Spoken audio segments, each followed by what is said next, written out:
Tuesday, October 21st, 2014. This is a live broadcast, of course.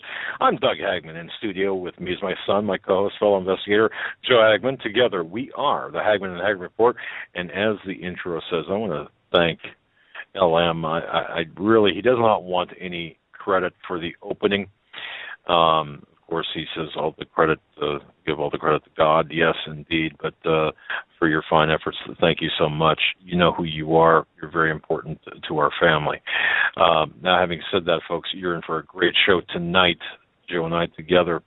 By the way, folks, Joe is under the weather. He's in studio, but he's sitting in his actual studio chair in front of a microphone in a parka, and it's really a cold 71.5 degrees in the studio. So, he does look a little bit flushed, sunburned, and in between the chills and sweats. So he's infecting all of us. No, I say that. He is under the weather, so we're going to go light on him tonight.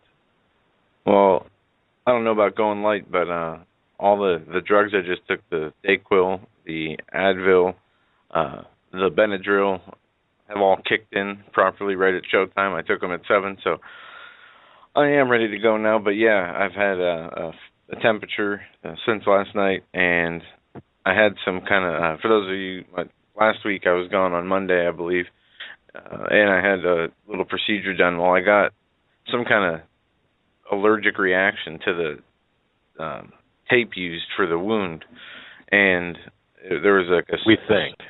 Yeah, I'm pretty sure that's what it is, but that on top of something else going on, having an allergic reaction at the same time as having some kind of cold or light flu without any stomach sickness.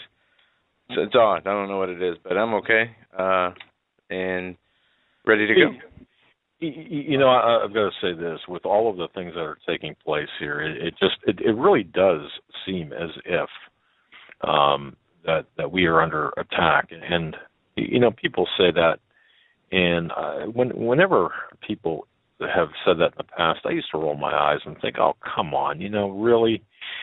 But I'll tell you what, folks, with what we've seen here in the last 2 months alone, I'm absolutely convinced that there is a very dark satanic force out there, and we are certainly attracting it.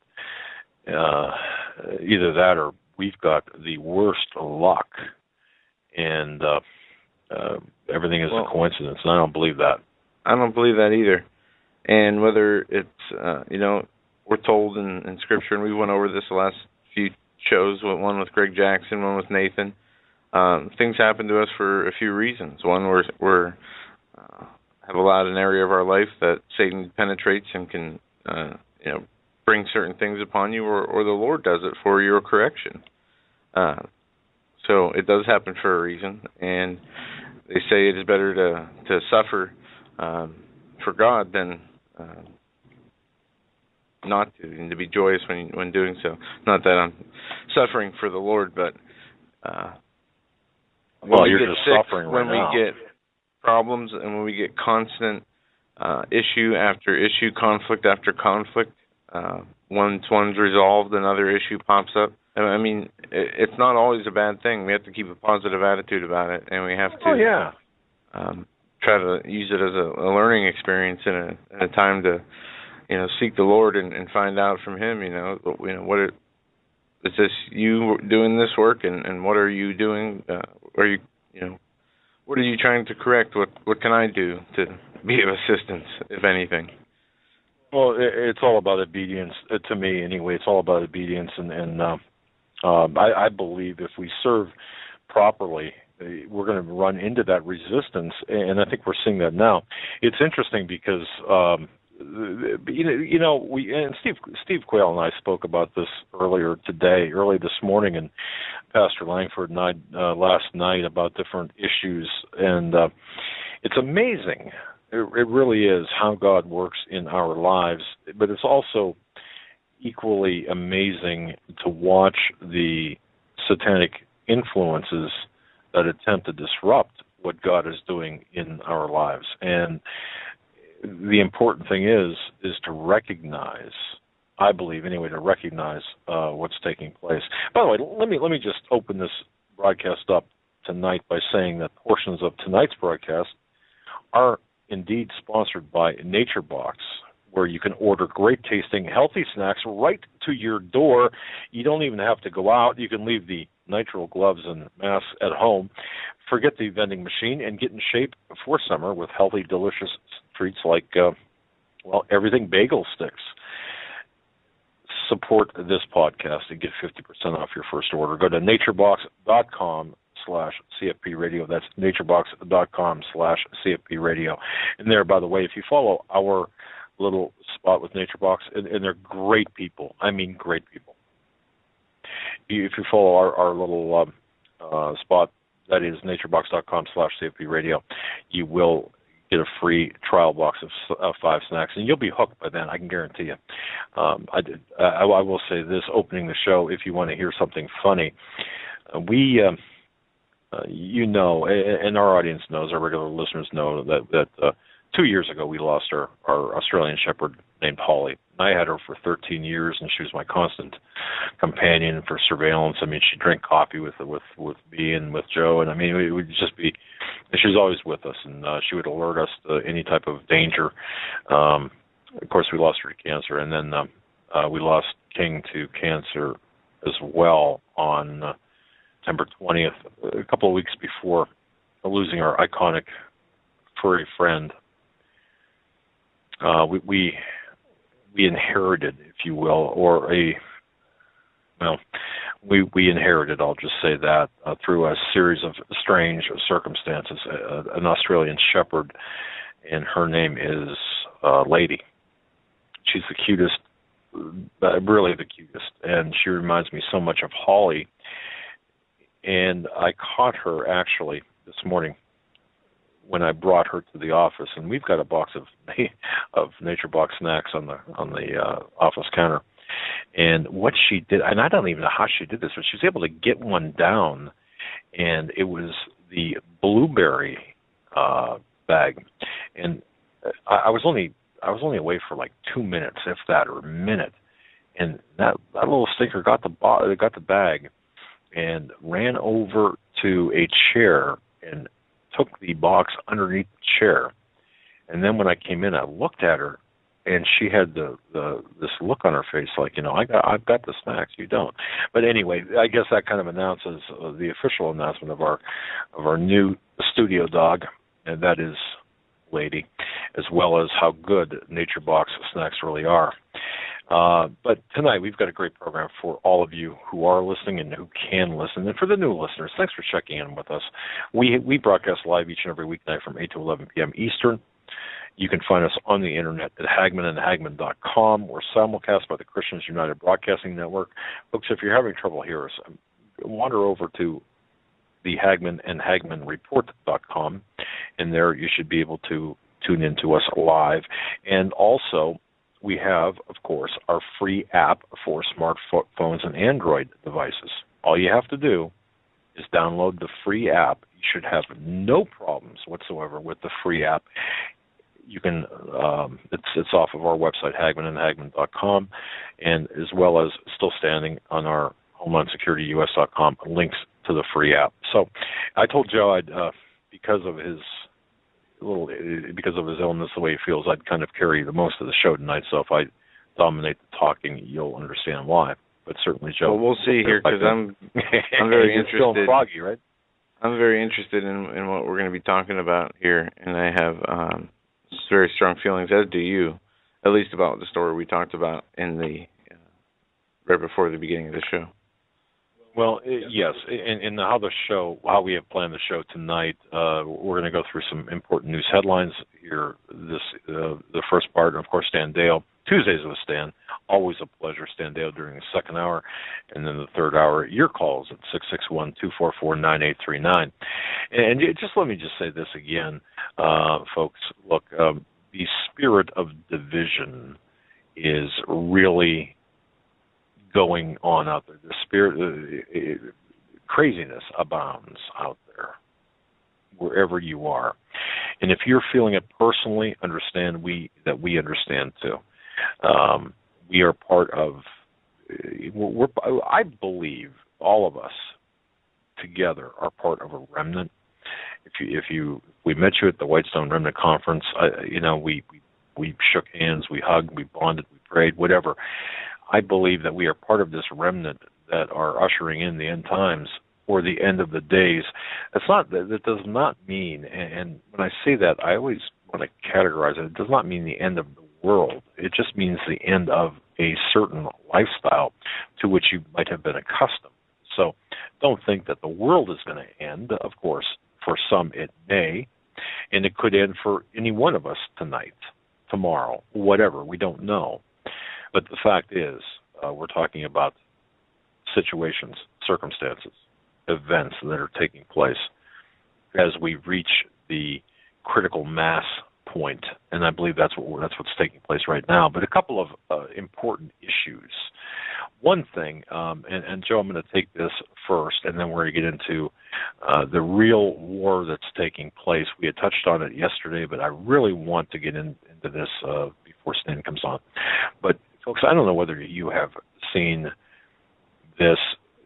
Of course, the headline on Drudge tonight is the Obama renegade in chief, their merry band of illegals and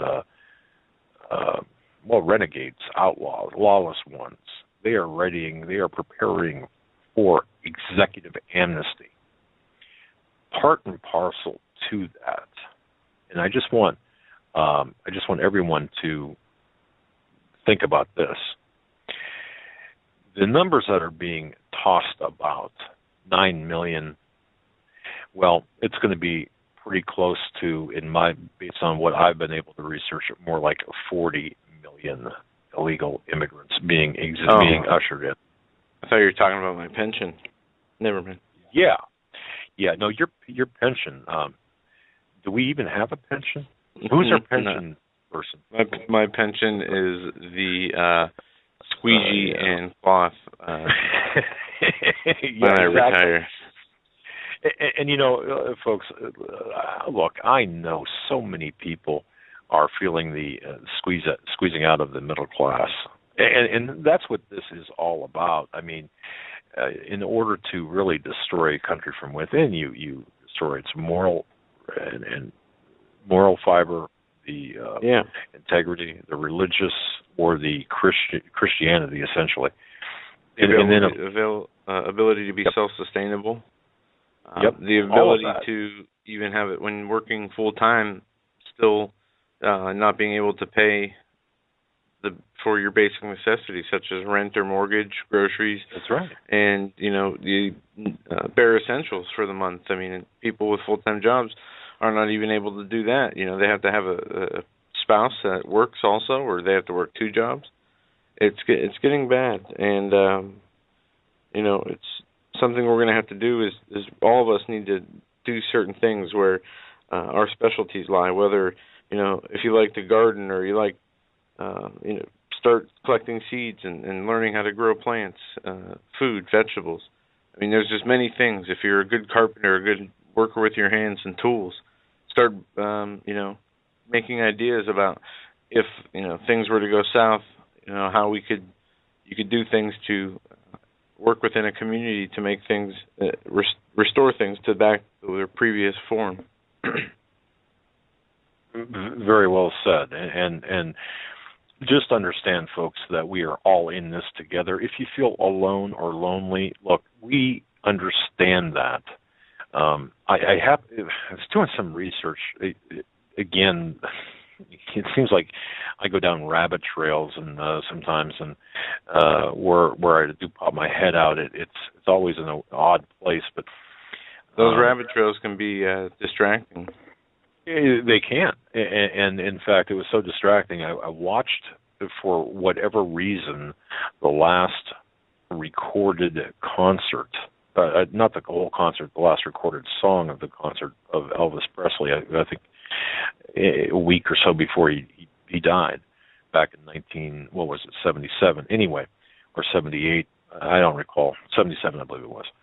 Now, having said that, he was singing his song, and you could tell he was not. Obviously, he was forgetting lyrics, and he was bloated, and he looked just horrible. He looked high. He looked, it's just not the Elvis that people knew. And I'm sure I'm talking to people who were not even born then. But having said that, what caught my attention was he was singing "Are You Lonesome Tonight," and he ad-libbed "Yes, I Am." I think it was during the opening lyrics of that. Now, if you think about that, here's a guy that had everything, materially speaking, but he was in search of spiritual. Yeah. He's one of an example of the entertainers, whether movie stars, athletes, music, all these people who are deemed famous and are rich. Many of them end up broke, dead, destroyed lives.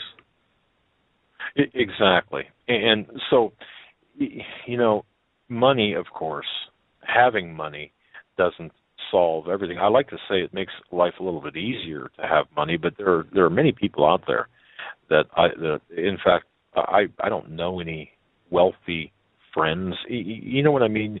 Yeah, we do. When you know who I'm talking about. Well, yeah. But what I'm talking about is the circles in which we run, and I'm sure the vast majority of the listeners out there, your friends don't have $1 million in the bank or $2 million or whatever. Right. But rich that I was just referring to isn't the rich you're talking about at the same time. Right. But I mean, if you think about people like Presley, Elvis Presley, and others, for him to actually add the "Are You Lonesome Tonight?" I am, and then I think he corrected himself and said, "Or I was," and then that, of course, his girlfriend Ginger Alden, I believe her name was in the audience at the time, so he probably had to force correct himself. But it's amazing too that the feeling of loneliness, even when you're surrounded by people, or the feeling of being alone when you're surrounded by people, that was one of the rabbit trails I went down. However, the reason I mentioned that is I hope no one tonight feels lonely or alone. If you do, of course, you've got us as an extended family, but you also have just the wonderful, the exquisite grace of God, and that's where we have to put a lot of our. We have to praise God for what we have. Thank God for what we have. Praise God for being alive today and being alive in these exciting times, and look at things a little bit differently. Anyway, I don't want to take you folks on my rabbit trail, but I think that's important to mention. But what's taking place right now, and this caught my attention, is this is on Breitbart.com. The White House punts on the United States CIS request for surge of immigration IDs. Folks, you can go to Breitbart, read this, or off of Drudge Report. But Josh Earnest, the White House press secretary, declined to address a Breitbart news report about a surge of immigration IDs requested by the U.S. Citizenship and Immigration Services, or CIS. When asked about the report at the White House press briefing today, Earnest referred to Breitbart News to U.S. CIS for comment. This is in reference to a draft solicitation for bids by the U.S. CIS on dated October 6th, which indicates potential vendors, or states that potential vendors must be capable of handling a surge scenario. Now listen to this, of 9 million ID cards in 1 year, but the request goes further. The request for proposal says the agency will need a minimum of 4 million cards per year. In the surge scenario in 2016, the agency would need an additional 5 million cards, more than double the baseline annual amount, for a total of 9 million. But here's where it gets really twisted. The contract, the draft solicitation, states that the estimated maximum number for the entire contract is 34 million cards, which is a reference to ID cards. Okay, the immigration ID cards are requested by USCIS. Now, having said all of that, why bring this up? Where does this fit into the news with respect to Ebola and the news with respect to all of this?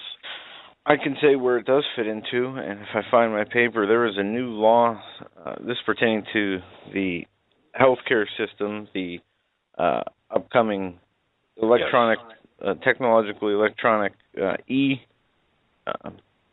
what would you call it, e-medicine or e-care, where they start doing, going to do these microchip implants to monitor patient, for patient identification and health monitoring. And there was a new law, or a new bill that was signed into law by the president on the, I believe it was the 16th, or I'm sorry, the 6th of, all right, the bill was drafted on January 3rd, 2014. It was signed into law just this month. It is called the Amendment to the Social Security Act to provide for standardized post-acute care assessment data for quality payment, discharge planning, and for other purposes. It goes on to say that the standardization for post-acute care, or PAC, post-acute care data, PAC data, under the Social Security Act, is this PAC assessment data device for quality payment and discharge plan. It's a requirement, and it will be a required standardized assessment of data. The Secretary shall deem all applicable reporting provisions from this PAC implant.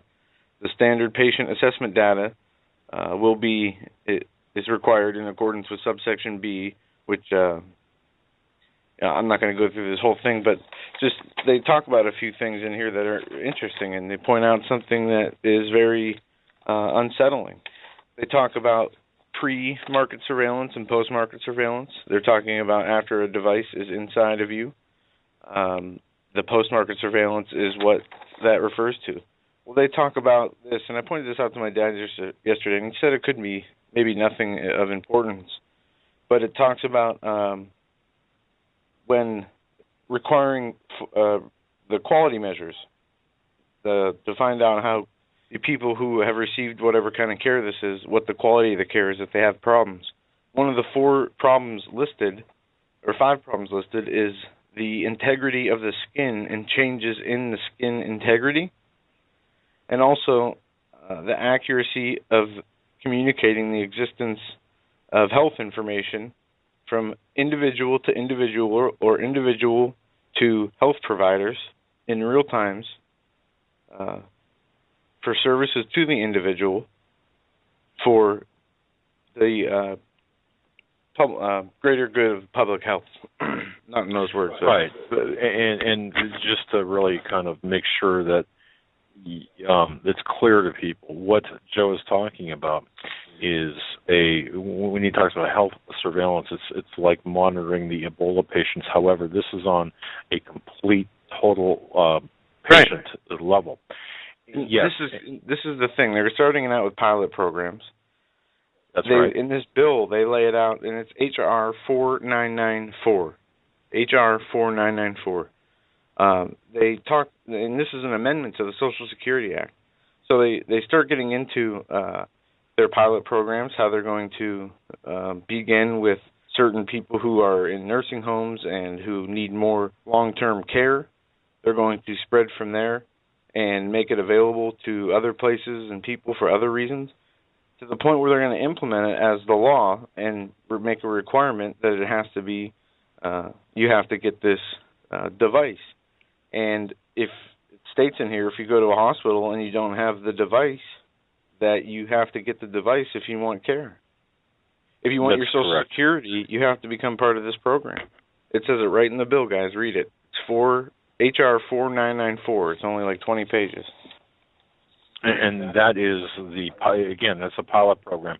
And how that all fits into all of this, let me just say this.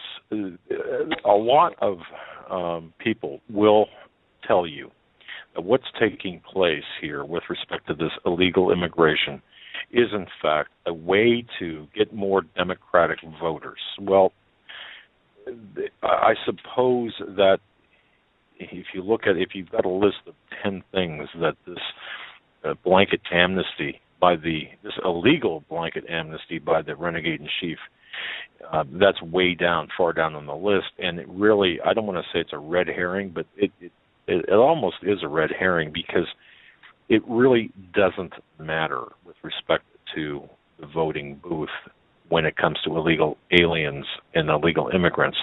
This is not about the votes, folks. This is about something much bigger on a much larger scale, and we've got to think outside of the box on this and make sure others are thinking outside of the box and understanding that the ultimate objective here is that the scenario that is being created is a North American Union, where Canada, the U.S., and even Central America will have open borders, and of course the admittance of all the illegal aliens that Obama is proposing or will authorize.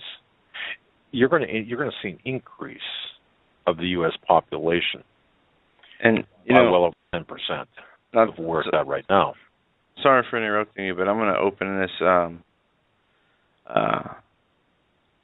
new PDF that came out from the Council on Foreign Relations on building a North American Union, or a North American country. And let me just pull up the history here. The library is giving me problems. While you're doing that, I just want to say that, we can focus our attention, and I think that this is what the Illuminati-controlled media wants us to do, and even some of the people reportedly on our side. We can focus our attention on one issue, or we can focus our attention on the big picture and look at all of the issues combined. And I think we need to do that, because this immigration is this illegal executive amnesty is part of a larger plan. Of course, we know this, to destroy the fabric, to destroy the country, America, the United States as a country. But it's also even got it has larger implications than that. If you consider too the morality that's at stake here, the religious stance, this is the inclusion of everything, all peoples, all faiths, all religion, not to increase or prop up the religious or the spirit, the Christianity of this nation, but to dilute it. And that goes for the middle class, and it goes for the moral fabric of this country. It goes to all of it, and it's the middle class as well. So what the globalist renegade regime is trying to do is obviously take us down from within, but it's death by 1,000 paper cuts. It's the proverbial frog in the boiling pot of water. And it's important to understand, like Joe had that paper from 2014, that law from 2014. Folks, this goes back decades. And if you want to get technical about it, you could take this back into the founding of our country with the Pike-Mazzini letter, and which some claim is a fabrication, but even if you trace it to the earliest or the latest origins in terms of when it first appeared, or when it stopped being possibly a fabrication, even if you go to that point, it's certainly following a path that appears to be legitimate. But the bottom line here is we are in a battle that's being waged, and I really, if I say nothing else tonight, I really want everybody to understand that the United States is under attack, not by Ebola necessarily. That's one thing, and that's an important issue. It's not under attack by ISIS, although that's part of it. It is under attack by all aspects that you can think of religiously or the spiritual aspect, everything. And we have to be wise to look at all of this to see their game plan, because their game plan is out in the open. Go back and listen to Nathan Leal. Go back and listen to, Greg Jackson talked about it last night a little bit. The path here is to destroy America and destroy Christianity. The target here is Christianity. The goal and objective is to form a single religion, a single government role, and a single economic system. In order to do that and have it accepted, the war has to be spread across numerous fronts and has to occur simultaneously. This is exactly what we're seeing. It's being telegraphed through Hollywood. It is being forced down our throats. And the other issue, I just want to mention this, and then I'll turn it back to Joe here. I want to mention this. The other issue is indeed a Pandora's box that was really opened by the Supreme Court earlier this month. I talked about this before, and that, of course, is the assault against the nuclear family, or the marriage between the definition of marriage as God would define it, between a man and a woman. It has defined it between a man and a woman. And I've gotten so many emails saying, lay off this. Lay off the homosexuality talk. No, I can't, because it is extremely critical to the game plan. It's a tactic that's being used to complement, and I don't mean that in a good way, but to complement the overall agenda of the globalists. They've got to win on the homosexual front. It's necessary, because that does two things. It attacks the morality and our sensibilities, and it also, through our Christian beliefs, but it also attacks us in the legal arena, making it impossible for us to operate. This Pandora's box, what is taking place specifically with respect to the homosexual activism that we see take place, designed not to grant homosexuals the right to be husband and husband, or wife and wife, or whatever one might call that that stinking mess. But the objective here is to destroy the mechanism that allows us to define and keep the definition of a nuclear family. And that's part of the Communist Manifesto. And we know, folks, that the New World Order will be built upon the planks of, or the architecture of, a communist system. So we're going to be talking about what's taking place with, as well, in case you haven't heard about this, the city of Coeur d'Alene, Idaho, has stated that they will, in fact, arrest ministers who refuse to perform same-sex weddings. In other words, two Christian ministers right now who own an Idaho wedding chapel were told they either had to perform same-sex weddings or face jail time and up to $1,000 in fines, according to a lawsuit filed Friday in federal courts. Now, see, when we look at, if we just did nothing but look at that, go ahead. This is one of the, we talk a lot about the church going underground, people having church in their house, believers getting together to fellowship privately outside of church and church buildings. This is why it's so important to get this together now with people, because this, with the first disturbing news earlier about the ordinance of anti-discrimination in Houston and the subpoenas for communications and sermons of pastors for homosexual speech or rhetoric, to now being threatened to be put in prison for not marrying a gay couple in the church, and we have people who own businesses who are photographers who refuse to participate or decline the business of homosexual weddings. Also, a bakery declined to bake a cake for a homosexual wedding. And some of these people who are not owners of these organizations have to go through what's called reorientation training, or what's it called? The training when you go sensitivity training. Sensitivity training, correct. Homo sensitivity training. Sorry. The important thing to remember here is, we know we're not supposed to hate the person, but we are not supposed to accept the sin. And for the church to be forced to commit not only an abomination in their church, but condone and put God's blessing on top of a sinful union is, I don't even know what the word is. You talk about the end days and what would bring God back, the Lord back with a vengeance and with his fury.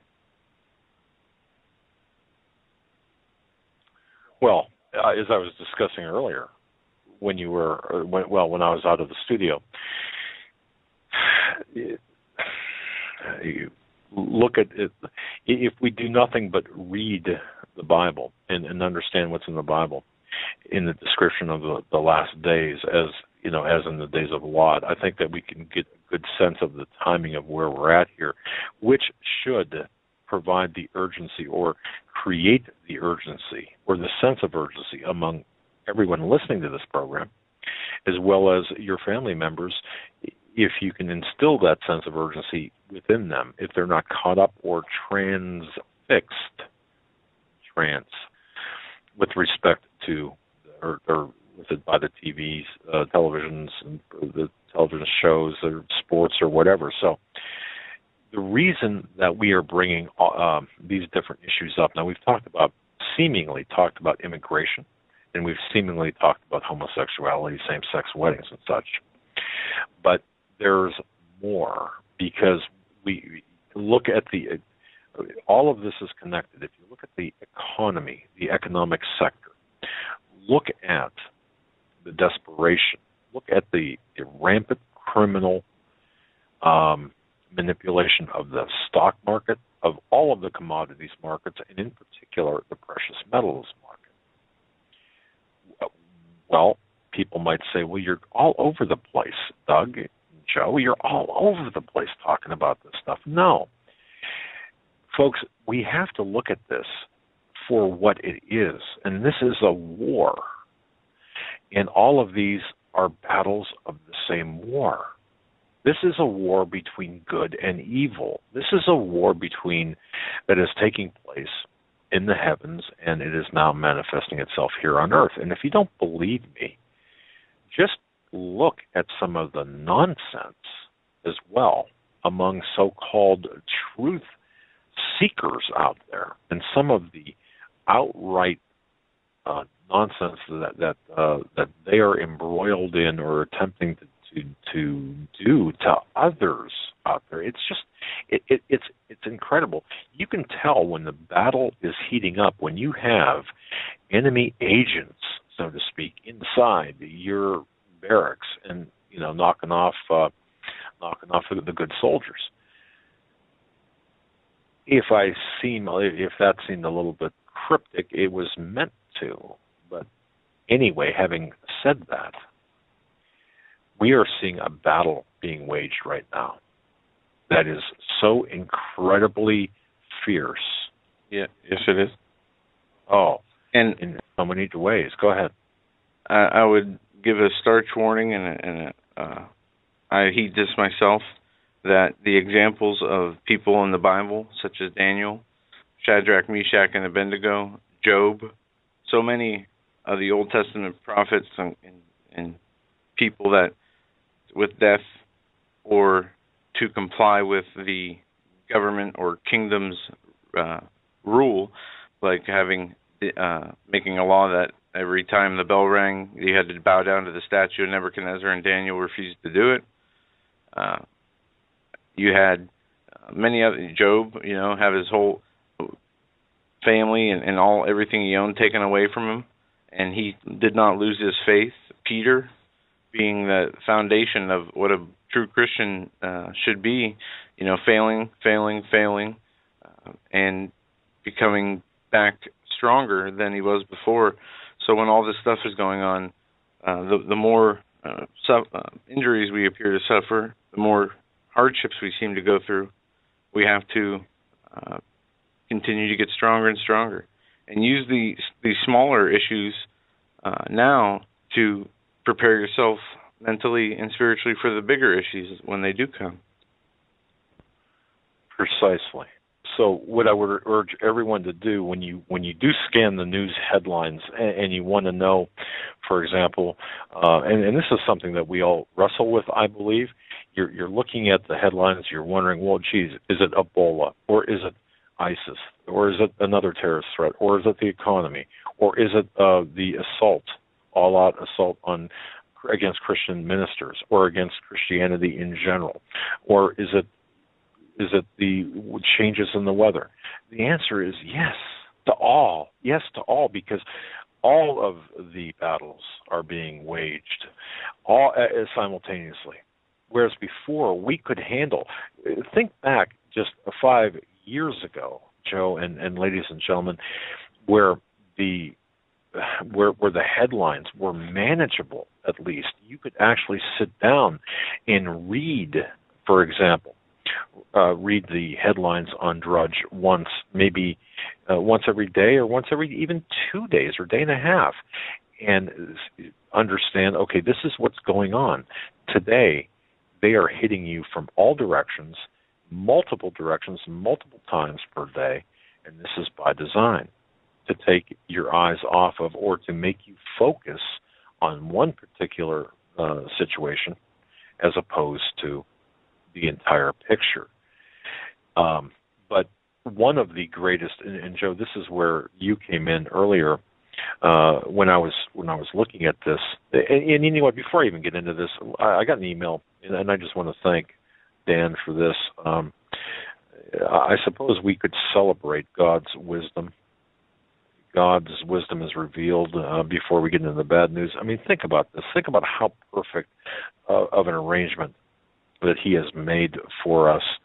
And I got this email with certain facts in it, and I was kind of blown away when you think about how great the creation is, and God's creation is. Not man's, but God's.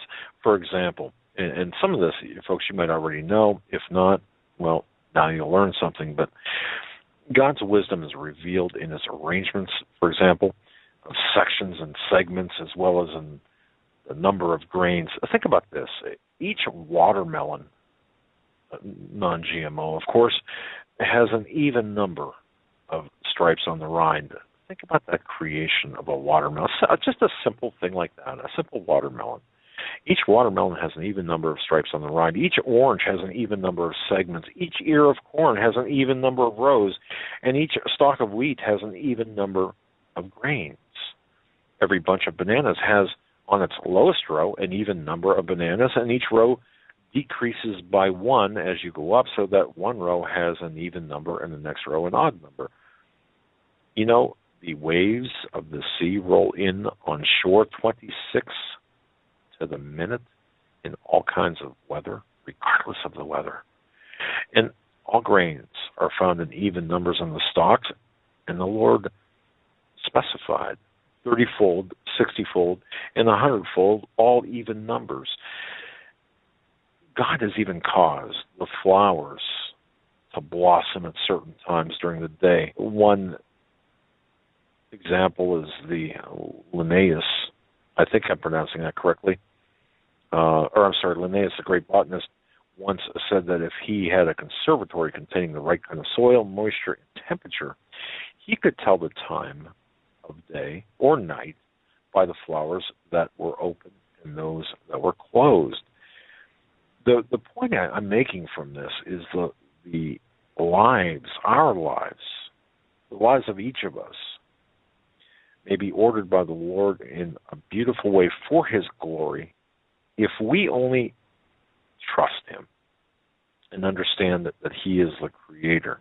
And you have so many people right now, so many of these New World Order globalists, satanic Luciferians who are attempting to counterfeit God's creation and to pervert God's creation. And of course, we know how that ends, don't we? And this is what we're talking about in the grander scale. You see the order I mentioned. God's wisdom is seen in the making of an elephant, for example. The four legs of this great beast all bend forward in the same direction. No other quadruped is so made. So God planned for this animal, that this animal would have a huge body, too large to live on two legs. For this reason, He gave it four fulcrums so it could rise from the ground easily. And we know the horse rises from the ground on its front two legs. A cow rises from the ground with its two hind legs first. How wise is God's creation? And again, the reason I mentioned all of this is there is an order to things that God has given to us, and this order is being upset by these Satanists. Looking at the bigger picture here now, the Luciferians, while we celebrate the good, we also are witnessing the perversion of the good, the counterfeiting of the good. And this is the bigger picture we're talking about. So let's keep in mind what God has given us for good while we talk about the bad, such as the immigration. Look at that, the homosexual pushing down our throats, the Pandora's box that's being opened. And I just wanted to thank you, Dan, for that. And oh, by the way, thank you very much to. And I'll send you off a note too. Thank you, Louis L, for that great picture, and for everyone else that has communicated on just communicated to us. But one thing for sure, and I just want to make this pretty clear. I'm going to quote this from the Clarion Call by Matt Barber. Actually, if you haven't had the chance to read Matt Barber, he's very well read, very, very well. He's a great author. And I think it was 2 weeks ago, maybe 3 weeks ago, 2 weeks ago now, roughly, Matt Barber had written a column about what homosexual debate is really about. And he opens it up by saying, it's not about homosexual marriage. Of course, he calls it gay marriage. I will not call it gay marriage. He asked the question, did you actually think the debate, gay marriage or homosexual marriage, was actually about marriage? And, of course, we know the answer to that. No, it's not. Have you come to believe that this cultural kerfluffle, as he describes it, has anything to do with civil rights or equality? No, of course not. You know that. Folks, have you bought into the popular premise that this is a legitimate discussion on federalism? Oh, how many conservatives want to go there, don't they? Christian conservatives in particular. That it's a reasonable disagreement over whether the U.S. Constitution's Equal Protection Clause requires that newfangled homosexual marriage, something rooted in same-sex sodomy, a deviant and disease-prone behavior. Our Constitution framers officially declared the infamous crime against nature be made the law of the land. Of course, it's not about that. And he writes that a lot of people have thought that, so don't feel bad. A lot of reasonable, well-meaning, and even at times intelligent people have taken the bait. Folks, this is all it is. It's the bait. It's all window dressing. It's all superficial. It's chaff, a diversion, a squirrel, and don't chase it, he warns. Now, at its core, of course, the increasingly heated fight over homosexuality, homosexual marriage, is about two diametrically opposed and profoundly incompatible views of reality or lack thereof. It's the modern manifestation of a millennia-old clash between worldviews. This ugly cultural conflict is, in reality, neither legal nor political in nature, but rather is fundamentally a philosophical debate. Well, let me take it a step further. It's a God versus Satan debate. It is deep-seated spiritual warfare. And writes Mr. Mr. Barber. Couldn't get that out. What was that all about? Writes Mr. Barber. Quite simply, the clash over homosexual marriage is emblematic of the larger and much older clash between good and evil, and it's reaching critical mass. And when this one aspect reaches critical mass, so too, folks, will the critical mass of our world view or our biblical view, or I shouldn't say biblical, our biblical principles, spiritual principles, clash as well. Back to Coeur d'Alene, Idaho, Joe, two ministers. They own a wedding chapel there, and I do have the complaint. It's a 63-page complaint. Anyway, here's the deal, folks. The case is about the city of Coeur d'Alene unconstitutionally coercing two Christian ministers, Donald and Evelyn Knapp, to perform same-sex wedding ceremonies at the Hitching Post Wedding Chapel in violation of their religious beliefs, their ordination vows, and their consciences. Now, Coeur d'Alene does so by imposing, now listen to this, I'm going to turn it over to you here. Coeur d'Alene, the city, does so, and this is coming to a city near you, by the way, in a town, a state, whatever. This city does so by imposing a Hobson's choice on the Knapps through City Ordinance Section 9.56, which bars sexual orientation discrimination in public accommodations. The Knapps can either violate their religious convictions and ministerial vows by performing the same-sex wedding ceremonies, or follow their religious convictions and vows by declining to perform homosexual ceremonies. And here's what they face. They face up to 180 days in jail and up to 1,000 fines.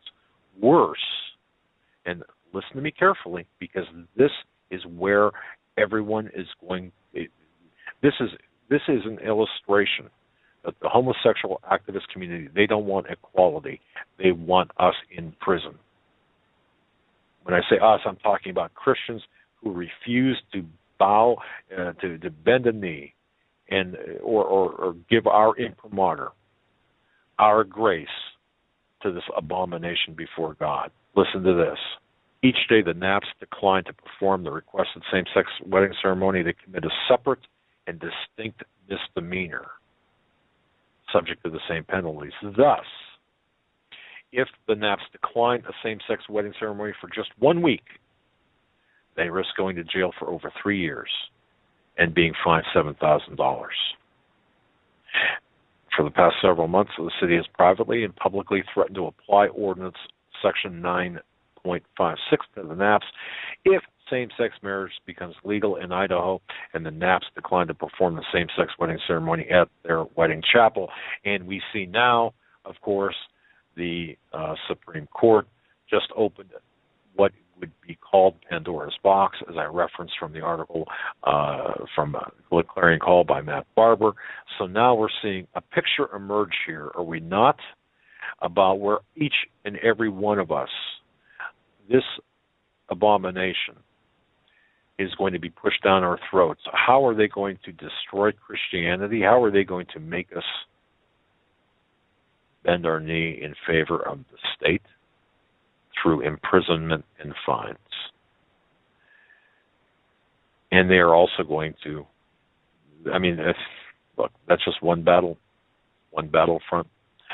I mentioned the immigration as being another.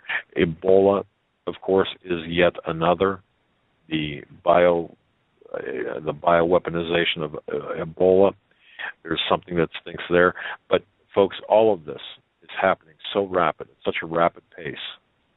We cannot take our eyes off the ball. And I'll tell you this, just as I said in Houston, where that situation is still going on, because now we believed the city backed off, but now the city of Houston, through the lesbian mayor, through the abomination that is the lesbian mayor, under the bogus equal rights, now are calling for a different type of product of their subpoena which is, of course, communications and speeches relating to the HERO Act.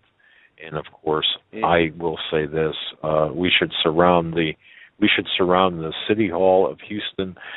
Every Christian should be outraged, and if necessary, for effect, carry pitchforks with the subpoenas on the end of the pitchforks. But realize, folks, that this is, in fact, and I would do the same thing in Coeur d'Alene, Idaho. I would surround. You know what? Let's lock arms, Donald, Neville, and Knapp, and say no. No, you are not going to touch these people. And if we show up in sufficient numbers, the Christians alone show up in sufficient numbers, then they're going to back down. These globalists, we're going to back down. I can tell you right now. You know why? Because they don't have God on their side. They're not going to win. Go ahead, Joe. I'm sorry. No, you're right on the money. And what we were seeing with these churches and for the pastors, if they have to go to jail for the rest of their life, so be it, because we cannot condone sin. Sin is a act of the death of the soul. I mean, well, I wouldn't say so be it, because no, we cannot allow this. If we as Christians allow Donald and Evelyn Knapp of Coeur d'Alene, Idaho, go to prison for acting upon their conscious and religious beliefs and spiritual beliefs, then we've lost the battle. Then every Christian is at risk. Right. And this is what's going on. Satan has infiltrated the church in a way that has reached each individual local denominational church and all of them, to where they are conforming to the demands of the great imitator, or the evil one, Satan. Because of their wicked minds, they're not walking according to the Lord, and instead they're conforming to the actions of the world. And doing so by the power of the devil, through subduing them, and through the natural human nature of the flesh and our corrupted mind. But we are spiritual beings. We're told to walk as spiritual beings and to lose the flesh. And it talks about this in Scripture that, our weakness is the flesh, and therefore, in order to rid ourselves of the flesh, we need to turn ourselves over to the Lord in all things. And unfortunately, today we see people conforming to the opposite happening. We see people conforming to what they think is popular, and changing the word of the Lord into a lie, as it says in Romans 8, I believe.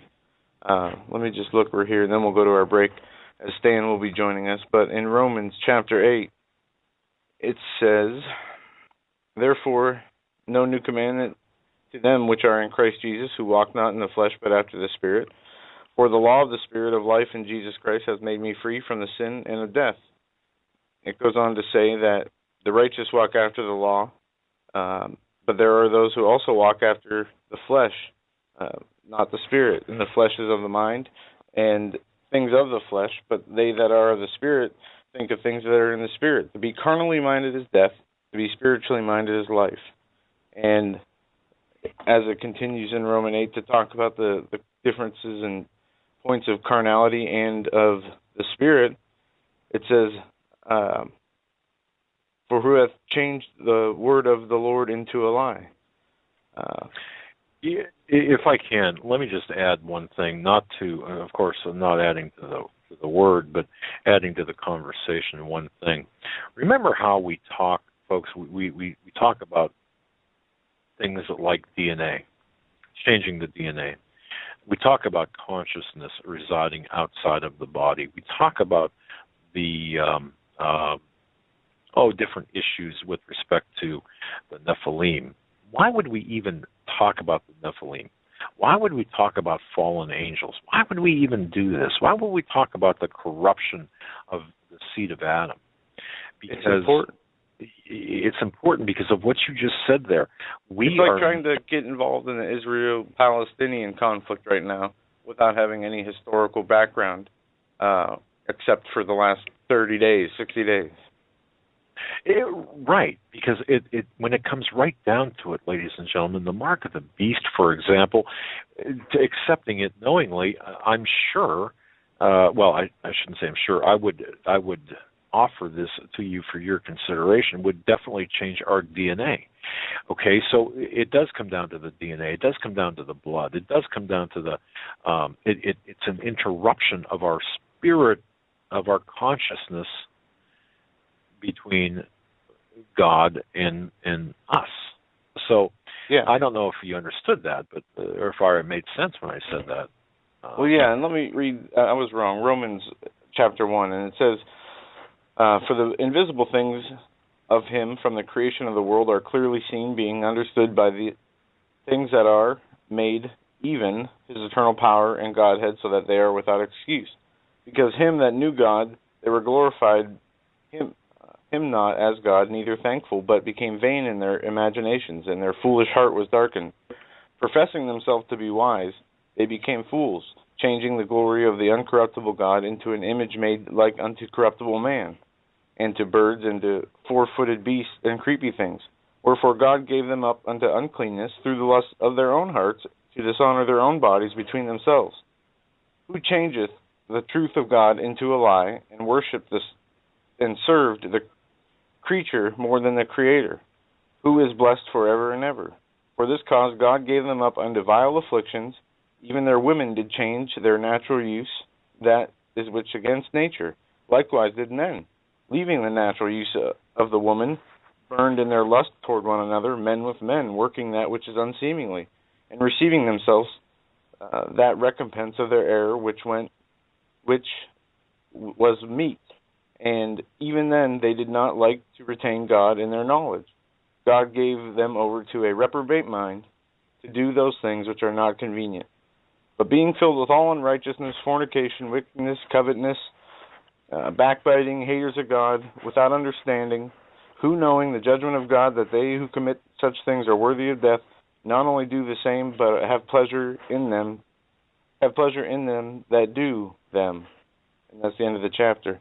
And then it goes on in chapter 2 to talk about, therefore you're unexcusable, because you know that the judgment of the Lord is coming, and according to the truth, you've committed these acts, and if you have not repented or changed your ways, you will not escape the wrath of the Lord. And that's a pretty all-inclusive list. Notice that, folks. We're up against the top of the hour. We're cutting into Stan's time. We can't do that. We don't want to do that. Of course, you're listening to a very special Tuesday broadcast of the Hagmann Hagmann Report. It is a live broadcast, the 21st day of October, 2014. I want to thank you all for all of the notes that I've received. Back, ladies and gentlemen, to hour number 2 of this Tuesday edition, October 21st of the Hagmann Hagmann Report. We are joined by Stan Deyo, as this is our Tuesdays with Stan.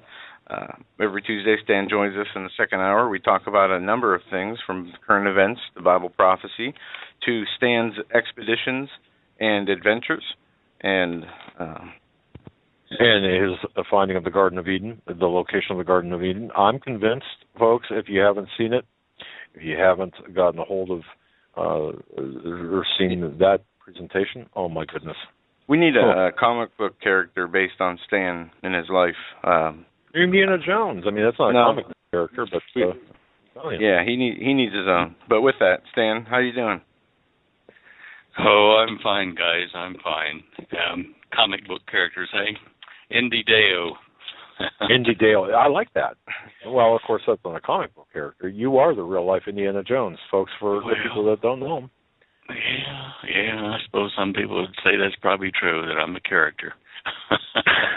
At least they don't say I'm a card that need to be dealt with. Wow. That was quick on the draw there. Oh, hey. Yes. Did you catch that? See what I did? Okay. All right, Stan. Yeah, you know, I got a few emails this last week from listeners and from other folks that just had information and things to share. I guess quite a few topics here and there. I'm trying to figure out which one to hit first. One of interest, I don't know whether you guys have seen this or not. Have you seen the latest article on the pole shift of the magnetic poles of the Earth? I have not, Stan. And please, do tell. Yes. Well, there's Holly got this argument for me this morning, or this article, argument. And it's from Live Science. And The article is dated the 17th of this month. It's called Earth's Magnetic Field Could Flip in Our Lifetime. Now, if that doesn't get your attention, I don't know what will. We've been talking about this for months and months, if not a couple of years, about signs that are increasing that something's wrong with the magnetic field. It's starting to wobble. I think even as recent as last week, I did mention that, reminding people about the August image that was published. It was about the 4 magnetic poles on the Earth that they could detect from orbit now. I showed an image of it, which I had up on the website then, but the image showed we had 2 north poles and 2 south poles spreading apart from each other. Now, this tells you that something is happening because NASA has a long time predicted in their supercomputers that when the pole shift does occur, of course, they were talking tens of thousands of years from now, that there would be at least 2, maybe 3 pairs of north-south poles floating around inside the planet because of the way the field is formed in the turbulent magma of the core. Well, now this article comes out, and, Live Science is a reputable site. They say that the field is weakening right now. Of course, we all know that. And European Space Agency, through their satellite, has determined that the magnetic field of the Earth is weakening 10 times faster than they originally thought possible, than they originally thought was happening. They predicted a flip could come within the next couple thousand years, and this is a very liberal estimate according to other people that have been digging ice cores and what they call Geochronology Center, University of California. And these are very liberal estimates, saying 2,000 years. The tone of the argument is, or the article here, is that we could see the pole shift, the flip of the magnetic poles in our lifetime. Certainly it is possible, and the bottom line is that the scientists say they don't know where our magnetic field flip is in the reversal time scale, and they don't know whether it'll follow the same pattern as it did the last time, which, varying arguments are 850,000 years to 786,000 years. But and that's, on the liberal, old established argon dating techniques. Now, they don't know whether this current move toward a pole shift is just kind of what they call an excursion, a slight movement and then coming back to norm and back out. It's like the old spinning top analogy I gave before, where you have the old-timey tops that you throw down on the concrete. You spin them with a string and let them go, and when they get tired, they start to slow down, they wobble. And they'll wobble out, and they'll wobble back in to look okay, and then they'll wobble out again until finally the instability grabs hold and they fall over and crash. Well, now that's how I see, and how a number of the scientists investigating this see the current activity. They just don't know where they are, where we are, in the time scale of these little excursions, little wobbles, until the real flip occurs. So that's interesting, and if people that are in your chat room want to have a look at that, I'll just put this URL in your inbox here on Skype, and it'll be there shortly, and you can pass that on to them. So this is something to look at. They aren't sure, what kind of things would happen during the flip, or how fast it will happen, like in hours, days, or weeks, or months.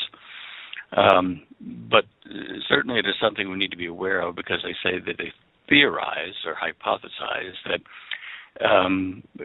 the flipping field like that could interrupt the power grid across the planet and possibly generate large blackouts and possibly start fires in the infrastructure distributing power all over the world.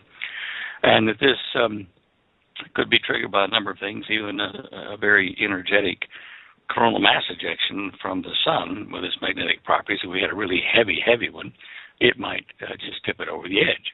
So there are a lot of factors here that are, by guess rather than by science, because we just don't have enough data. They don't have enough data to make it absolutely, positively, predictable. Now, along those lines, at this very moment, the sun has what they're calling a monster sunspot facing us. It's active region 2192.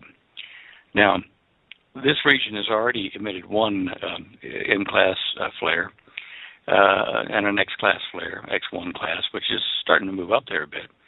And right now, it's aimed right at us, and that thing is over 80,000 miles wide. It's 3 times, the diameter of the Earth would be 10 times the diameter of the Earth, and 3 times the circumference of the Earth. But that's wide, that's big. And this sunspot, NOAA is forecasting a 60% chance of more M-class flares pointed at us, and a 20% chance of X-class flares, and that's in the next 24 hours.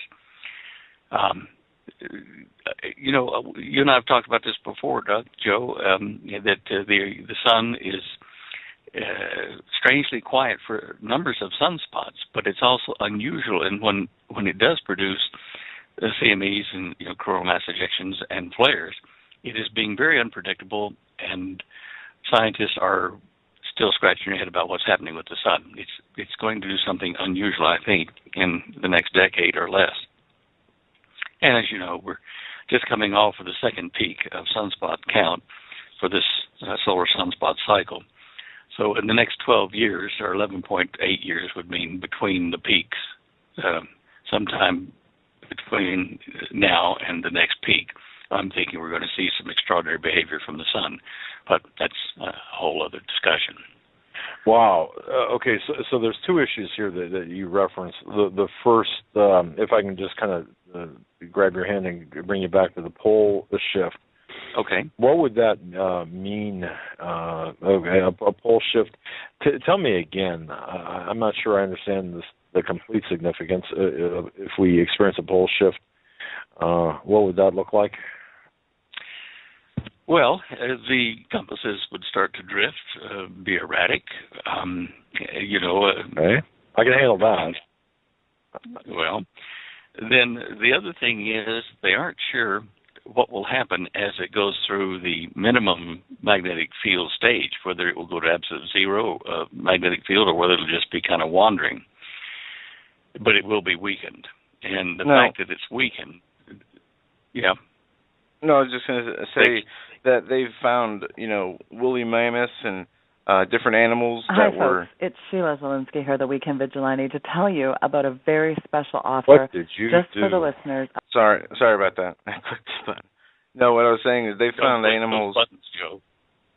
animals frozen in ice that still had, grass in their mouth of a tropical habitation, pretty much frozen alive as they were chewing food. So whether that was from a pole shift or not, which seemed to be the most likely logical explanation. Stan, is that?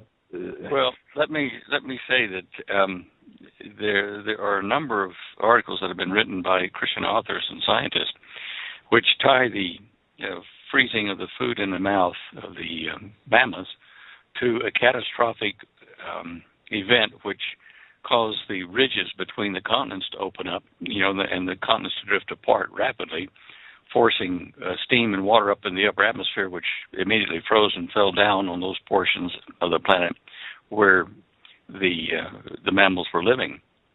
And that I agree with that, because I think that the impact of the Chicxulub meteor occurred much more recently than science originally or currently saying, and that impact shifted the Earth on its axis 23.4 degrees, where we now stand. That impact would have shifted physically the Earth, and certainly would have probably wobbled the magnetic field a bit. But that shifting caused the Earth to start to expand and to gush out the water, which was the flood. And the water of the flood receded. But during that time, there was rain, there was geysers or fountains of the deep, as the Bible says, broken up and shooting up into the air from the pressure inside the planet. And I think that's what caused the ice to fall upon certain parts of the planet and quick freeze those animals. They just fell right out of the sky all around them, and they were done. No warning. Now, what is coming now, may be coming, with the magnetic pole shift of the Earth now, that's different than a physical shift of the spin axis by degrees. This magnetic field problem is that it shields us, like in Star Trek, the starships are shielded by these electromagnetic shields they put up. We have a magnetic shield and an electromagnetic shield formed by it as well around the entire Earth. There's a hole in it that they discovered earlier this year, NASA did. But this shield is what shields all life on the planet from the harmful ultraviolet spectra that come from the sun and from deep space, particularly the UVB and UVC regions of the ultraviolet spectrum.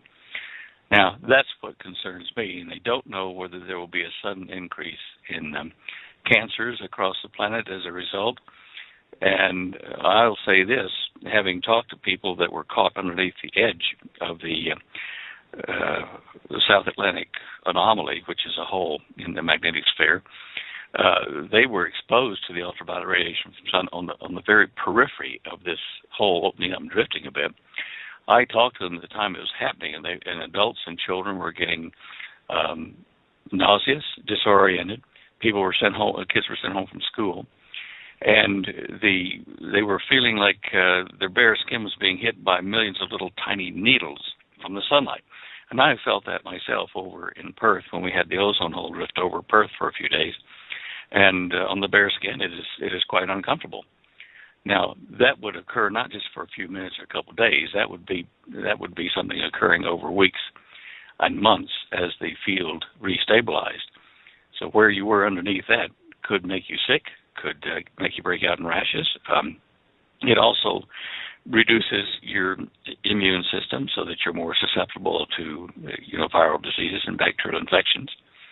And there are some studies the French did back in the 70s which say that you've got to watch out for things like an increase in crime rate, civil disobedience, grumpiness, if you wish to put it that way. Divorce rates escalate. And these are just from minor correlations I've made with changes in the sunspot activity and the sun's magnetic field and its effect on Earth. So what are we going to see? I don't know. Nothing good. Well, we could be completely wrong, and the change could occur, and we'll all be laughing the other side of it. But these are real possibilities, and we've seen minor effects that I think might become major effects when the ultraviolet B and C regions get through the shields. Wow. Well, thanks for that explanation. I didn't mean to drag you back there, but thank you for that. At least it puts it in perspective. I'm going to have to tell my wife because she says I'm grumpy enough already, and of course that would be the least of the issues. The sunspots, dear. Yeah, exactly. Okay. Wow. So, well, if you don't stop being grumpy, you're going to see spots. Right. Yeah. Believe me. I'm afraid. But okay. So we've got that, and of course the sun activity too. That's what all of this is. Or the signs in the heavens, huh? Signs in the heavens and signs on the earth. Yeah, and as our friend Kim out there notified me here for a show, she said, "Don't forget Bartabunga volcano over in Iceland." Well, it's not only that volcano, as her images show. There, I think you still link to it on my show images page. The thing is a long line of earthquakes and magma flowing between two volcanic regions on the western or northwestern edge of the glacier there on the east side of Iceland. Now this is, again, something I'm thinking is not just a little single volcano, but a splitting apart of the mantle there, allowing this magma to flow up. Of course, now doing it that way there is not releasing huge amounts of ash, up into the upper atmosphere that then drift over to all of Europe, Russia, and drop down. But some of it's passing over, but not as much it would if it were like a, pyroclastic explosion that blew it up into the upper atmosphere.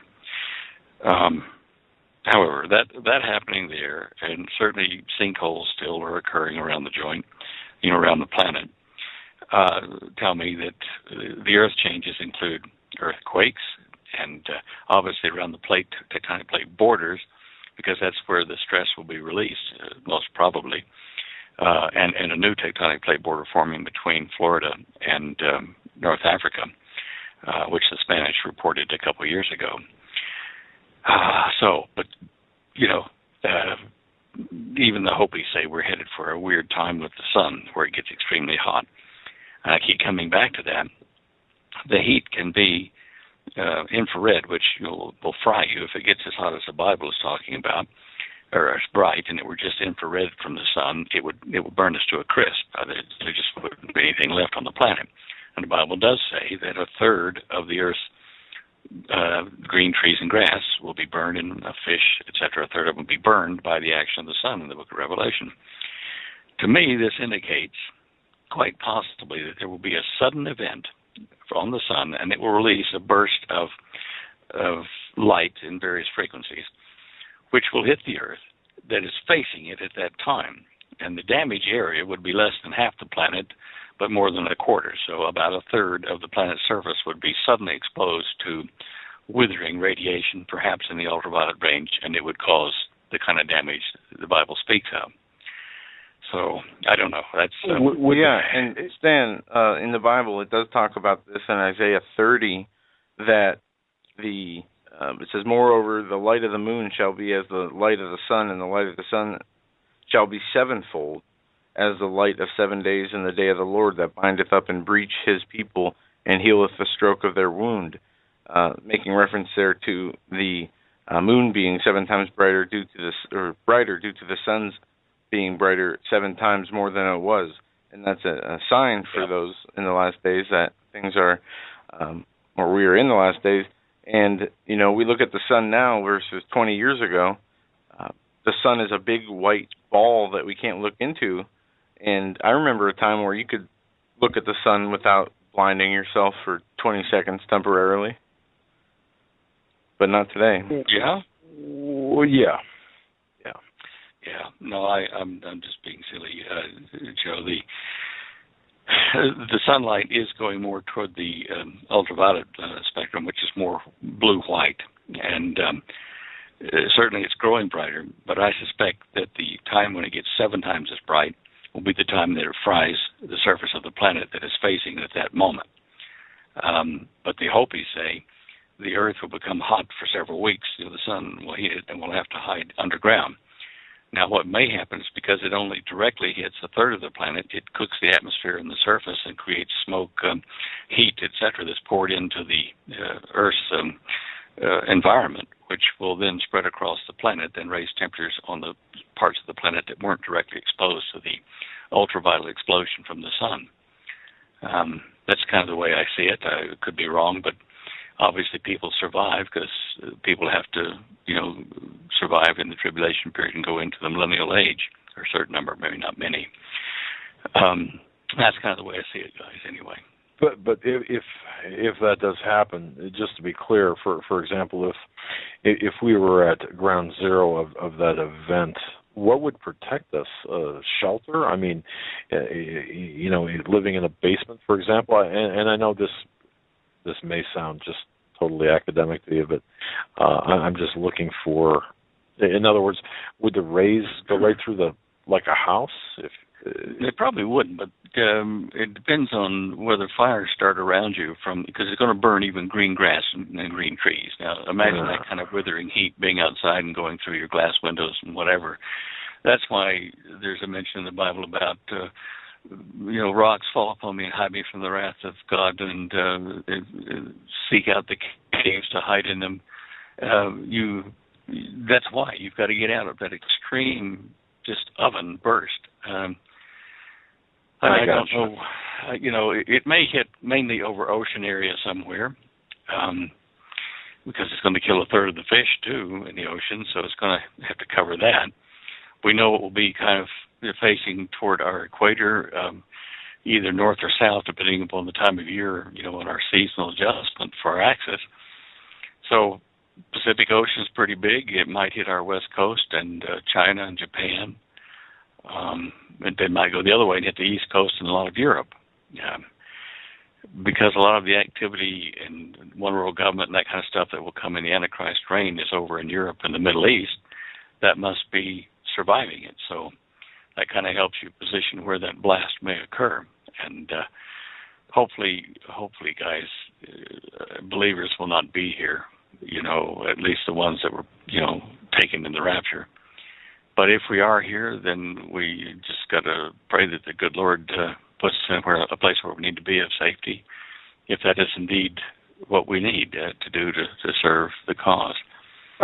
Stan, how much warning? I mean, of course, when I was in school, we were taught, and I don't remember, if something happened on the sun, or what was that if the sun exploded, for example, we wouldn't know it for X number of minutes. Light year difference. Well, it's light speed. The light's going to reach us from the sun in just a little under 8 minutes. And so we have satellites that are out there interpreting data as well and shooting information out. First wave of an outgassing or some super coronal mass ejection field from the sun would reach us after, the light of it, the energy transmitted that way, electromagnetic radiation, would reach us within 8 minutes. But if our satellites that are parked out there before and after the Earth in its orbit could interpret the data and say, okay, not only is that happening, but we're seeing signs with our cameras and instruments that the surface of the sun is starting to throw off chunks, look out for a big event, that message could be transferred to us in electromagnetic waves, which are traveling speed of light. So we would have a few minutes warning before that actually became visible to us from the visible light coming off the surface. And then the chunks coming at us might take a day to 2.5 days to reach us. So we might have that much warning to really get to cover. So I guess if you're crying out to the Lord, rocks, hide me, where's the cave, I got to get out of this, maybe that will be because you've been given a warning and have found a place to dive into. Understand this, even in those places, if you're in ground zero on that third of the planet that gets hit, you're going to have to come out to a very hot, burning environment after that. It's going to take weeks for it to cool down. It's just, it doesn't paint you don't paint a pretty picture, even with sunscreen, SPF 1000 sunscreen. No, you don't paint a pretty picture at all with this. And of course, we're talking, I guess we're talking supposition here. Hypothetically. Yeah, hypothetically, right. Wow, man, even that, I still get shivers when I think of that one Twilight Zone episode where the Earth was getting hotter, and actually it was either the Earth was getting hotter or it was getting colder, but the woman was having a dream of the opposite, and it was just crazy. My goodness, what havoc on the Earth this would be. Yeah, well, even people that know neighbors have got things like bomb shelters or, food stores underground or whatever, they're going to be knocking on their neighbor's door to say, let me in, I'm your mate, I'm your friend. I might not have believed you before, but I do now, let me in. And that was a Twilight Zone or one of those. Yes. Yeah, and Stan, we're seeing so many things on so many fronts and so many levels that are hitting us all at once. I really don't know how you and Holly, how you guys do it, how you sort through all of this, and just focus on the various things that are of importance to us. What else are you seeing? As I like to ask, what's keeping you up at night now in the news? Well, I don't know. It's part of our coping mechanism. We do read reports and prepare and share what we think is urgent with people, but we also try to have quote unquote normal life and go to dinner with a neighbor or friend and occasionally complain about the taxes and the election and stuff, which that's another whole subject. But in fact, we can look at that later, I guess, on whether or not there'll even be another presidential election. But we tend to try to look at normal life as though we're wrong, but prepare for the worst in case we are right. And to that end, I'm still doing business. Currently negotiating a couple of contract proposals to go ahead and build my suborbital spaceship to take crews and equipment up to into orbit should the space station and various other places like that stay in operation. So I'm doing that, and certainly if I go into that work mode, I'll be doing less website stuff, and probably only your interview. I won't have time for the others. But wait a second, Stan. I mean, you said that like you were going to the grocery store. Excuse me? Huh? You're building a oh yeah. Well, look. I've prepared my patent application several years ago for the craft. It's a saucer-shaped craft, but it's there are two kinds. There's one that uses atmospheric effects to fly the flying saucer up to where the atmosphere is no longer viable for that, and then take it from there, just a little hop, skip, and a jump up into orbit to dock with the space station. And that's not anti-gravity, but anti-gravity is certainly still on my radar, as are two other methods of generating energy from the Earth's electric field in the atmosphere and from the solar wind impingement. So all these projects are kind of hanging out there, and now then that we're almost in the trouble zone for everybody, financial groups, venture capitalists and that kind of stuff are coming at me and saying, hey, it's about time we do something. Do you need help? We'll throw money at the problem. And, of course, where were they in the last 13 years where I just beat on doors and got refused. And I just gave up. I've got a flying saucer model about 21 inches diameter sitting over there on my workbench that I haven't touched in several years now because no one was interested. So that's why, as a matter of fact, to me, I just kind of think, well, okay, yeah, we'll see. Well, when you do finish that, Stan, can you take us up for a ride in outer space? Well, maybe we can broadcast. Depending on who owns the rights to it, we probably can. It's been designed to take small amounts of crew and large payloads of stuff into orbit. One of the problems that they have is that they use rockets, which are brute force thrusting up into the atmosphere. And my designs all revolve around the bumblebee technique, where we reuse energy from our drag field and put that into a prime mover to, take us up to the upper atmosphere gradually. Or we can, take off the brakes of these things, and up to a finite limit of friction, we can accelerate extremely rapidly with our wake recircling, which means that we can get up to orbit with a lot less energy expenditure, and probably attain the 6.9 miles per second velocity at lower atmospheres, at lower altitudes rather, to allow us to then shut the field off and coast right up into orbit, where we would then take over with thrusters, either gas or rocket thrusters, to guide us up into coupling orbit with the space station. But there's a lot of work left in that. I've got to make prototypes to a bunch more wind tunnel tests, and but there are people interested, and so keeping sanity is, well, okay. You guys want to fund the research? I'll do it, and I'll help you engineers get it together, and hopefully when we get it working, friends and I can take a little hop up there and see what it's like. It'd be nice. That just, I don't know why that amazing. I mean, because space travel, of course, is not anything new. I mean, we've been, how many years? 40 plus years since we've been to the moon, and we've been since the Gemini program, or even before that, the Mercury. Which came first, then? Gemini program?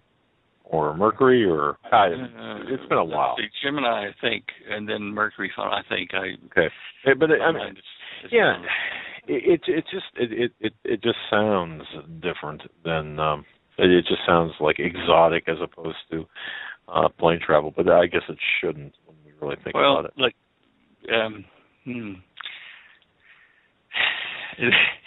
Well, there are a number of companies that we're going to seek to join in the process that have developed parts of or things that we need in the craft to achieve the goals that we're setting. And I'm pretty sure that most of the companies that we're going to ask to join will do so because it promotes their product as well. And it will, hopefully it will let us enter into an age of a lot more efficiency in the way we move from point A to point B, even on the surface of the Earth and through the air.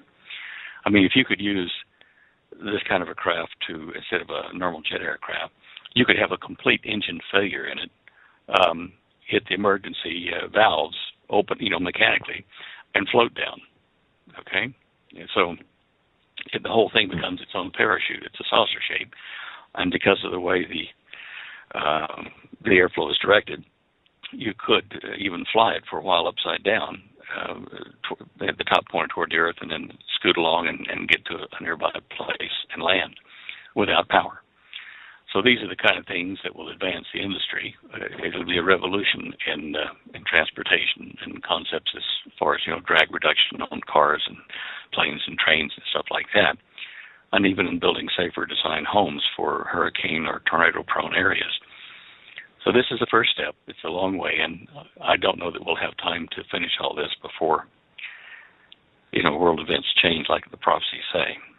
But still, you plan like there's going to be a tomorrow and go from there. Wow. Yeah, sometimes the enormity of things leave me a little bit speechless when you wow. Okay. Yeah, I don't know, Stan. To me, doing this is mainly for the public's benefit because I was inducted into a program years ago in the early 70s that they already had this and more.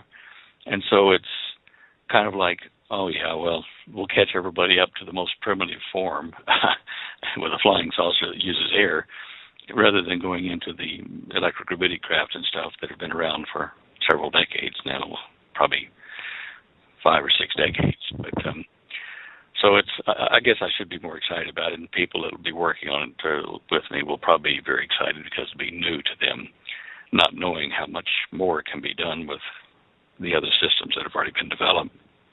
Well, yeah. The other systems that have already been developed, kind of a key phrase there.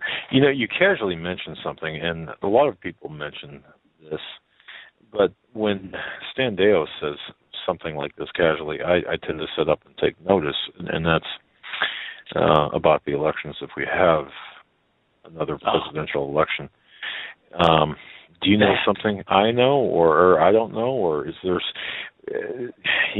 Let's talk about that if you don't mind, because okay, all right. In the news, probably on Drudge and on Google News and stuff, they're talking about Obama going to issue up to 34 million blank green cards to illegals who are already here in the country, and probably a bunch more that will be ripping across the border right now then. And to get that free green card. But the next step will be, along with this, will be, okay, well, we're going to give you permanent residency even though you can't vote. You're just a permanent resident. Unless, of course, he changes the rule to say permanent residents can also vote because it affects their income.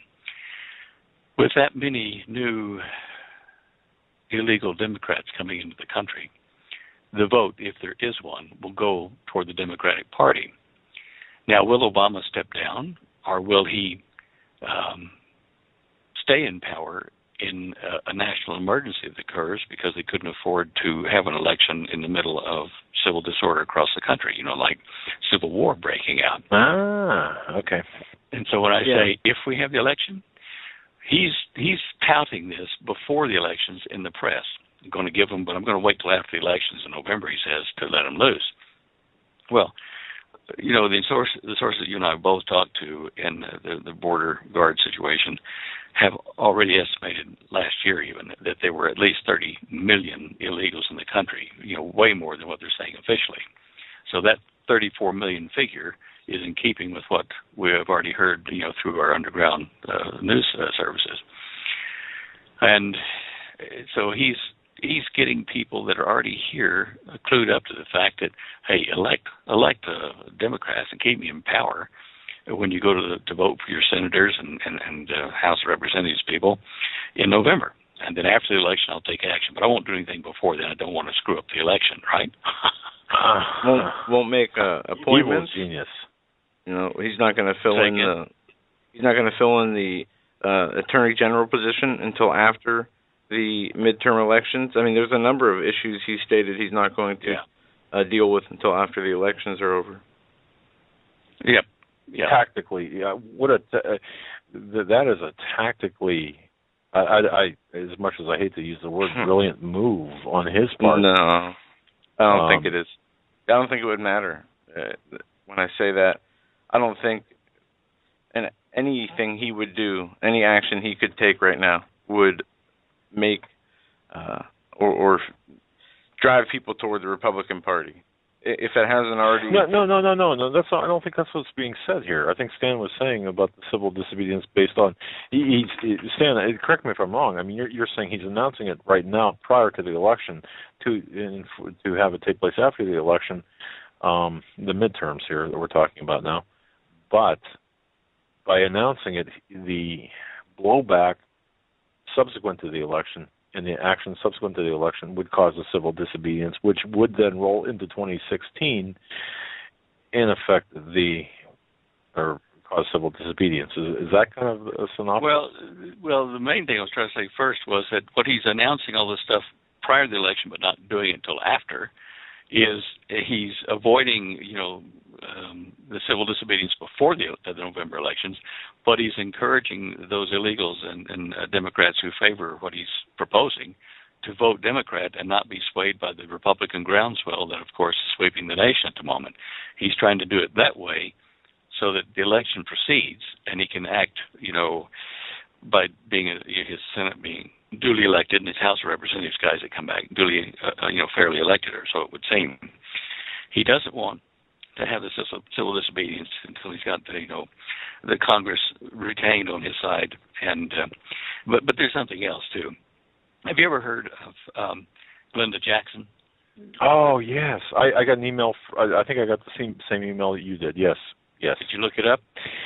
I didn't have time before the show, but okay. Well, she's appeared on Seth Rod's, Christian program about the supernatural, and she's, been gifted by the good Lord late in life to see things prophetically.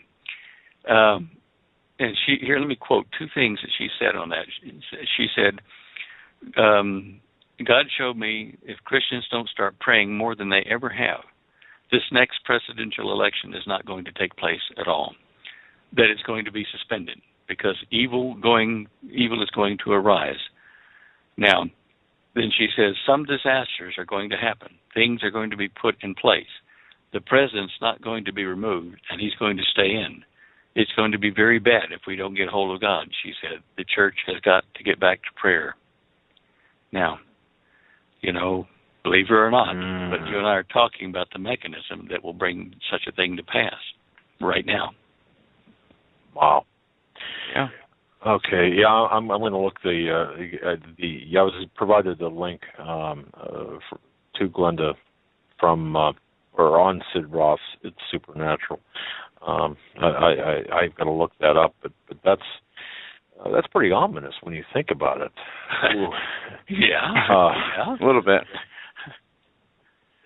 Oh my goodness. Switching gears here, Stan. Go ahead. Okay, I was going to switch. Yeah, go ahead. What are you going to say? Well, I just wanted to talk to you about this new huge sunspot we see that is, growing enormously and turning towards Earth. If you've been following that or paying attention to that at all. Yeah. I mentioned it a bit earlier in the show. I guess you hadn't tuned in yet. Oh, I'm sorry. Or something. No, in comparison to bigger sunspots we've seen. How does this rank as far as sizable sunspots? Well, to quote space weather, it's a monster sunspot. It's 80,000 times the diameter of the Earth. It's 80,000 miles, which is 10,000. No, let me get that corrected. It's 100 times the diameter of the Earth at 80,000 miles across. It's huge, absolutely huge. Wow. Yeah, so that will, on a lighter note. Flares. Yeah. Say again? I was just going to say, any flares that emanate from that while facing the Earth could pose a danger to us. So people keep your eyes on that sunspot. Yeah. Well, it definitely should be your first stop at spaceweather.com to look at that daily to see what's happening. I can't wait for your lighter note, Stan. Well, lighter note, an email I got today, which for the life of me I can't find now. It's lost in a zillion. I'm sitting there on my desktop somewhere. But a fellow wrote in and he says, I can tell you why the good Lord led you to discover the Garden of Eden right now. And I'm thinking, okay, yeah, why? And then he put a link to an article up on Wiki, Wiki encyclopedia on the internet. And it was about a book written in Spanish by Cristobal Columbus, a book of prophecies. And come to find out that in the 1500s, plus or minus a few hundred years around there, the common belief in Europe and the church was that the Garden of Eden would be found, it would need to be found, and it would be on a high, craggy peak above where the flood line would have been. And, of course, that's exactly where I found the Garden of Eden, on a high, craggy peak, above the 10,000-foot line. Isn't that weird? Prophetically so. Wow. See, Christopher Columbus thought that he had discovered the Garden of Eden when he landed in those islands over there, and then I think he eventually got to Venezuela, it might have been, and looked at a big, tall, lush green area there and thought that was a garden because it was high up in a mountainous range.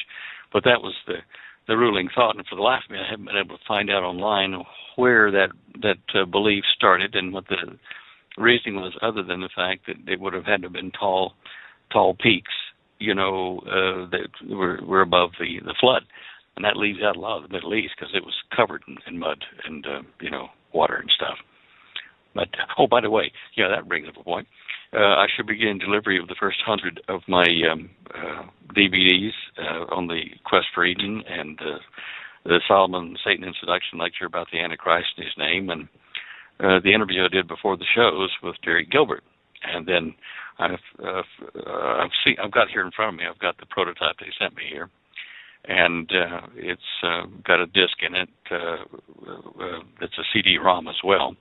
So you've got 3 hours of viewing, plus you got a CD-ROM that lets you go onto Google Earth and see all the places and fly them and look at the details and data that I use to find the garden. Plus you've got links to, some 3D images. I'm also waiting on those glasses to get here. I'm going to supply everybody with red-green glasses to view the 3D images of some of the animals in the garden. And also a really neat map I've got that's black and white, but it's in 3D, so that you can look down over Africa and see the Garden of Eden and how tall it is relative to everything else. And immediately you can see where the earth was channeled by the waters going out to form 3 of the main rivers, and then the 4th one. And you can see it in 3D, and it's really kind of neat. But that's the only thing I'm waiting on here, which either tomorrow or Thursday, both things should arrive here. We can start shipping out orders for those people that have ordered from the first 100. And it'll be a while after that before we have any more ready. But anyway, I'm happy with it. We've got music on there from the lectures in the CD-ROM so that people can play the soundtracks at high resolution with the video that accompanies them. You can see some of the cuneiform words, the ancient cuneiform that I use to help me determine how, where the water came from and how it formed upward to things like trees coming up out of the ground. And this is before Hebrew was even invented. This is prototype, graphic language. So all those kind of things are there. And as I say, a lot of images. And another neat thing, after I did the lecture and everything, I found 24 sites, and there's about another 100 after this, but I found 24 I was really happy with, which have live, or not live, but like color videos taken in Ngoro Crater, which is, the Garden of Eden, from people all over the world that have visited there, from news agencies, travel agencies, individuals. And so anyway, there are things in there that you can, I'll give you the master link in there so you can go to the links, all 130 or 40 of them. And there are just so many videos of so many parts of the Ngoro that you just can't miss it. You'll have fun. It's just amazing. Wow. Yeah. Wow. Fantastic. About your DVDs, Stan, how much are they in you said the first 100 are coming in, so can they be pre-ordered? Yeah, people are pre-ordering them now. I think I have about 15 left at the moment out of that first 100. But if we go over that, it'll just mean a couple week wait till I get some more printed up and pressed. But I wasn't sure how many people would be interested, in seeing it, because the news agencies aren't interested. But it might be of use to send it to various people that have a voice out there to share it with others. So when we see what the demand is, then we'll make more.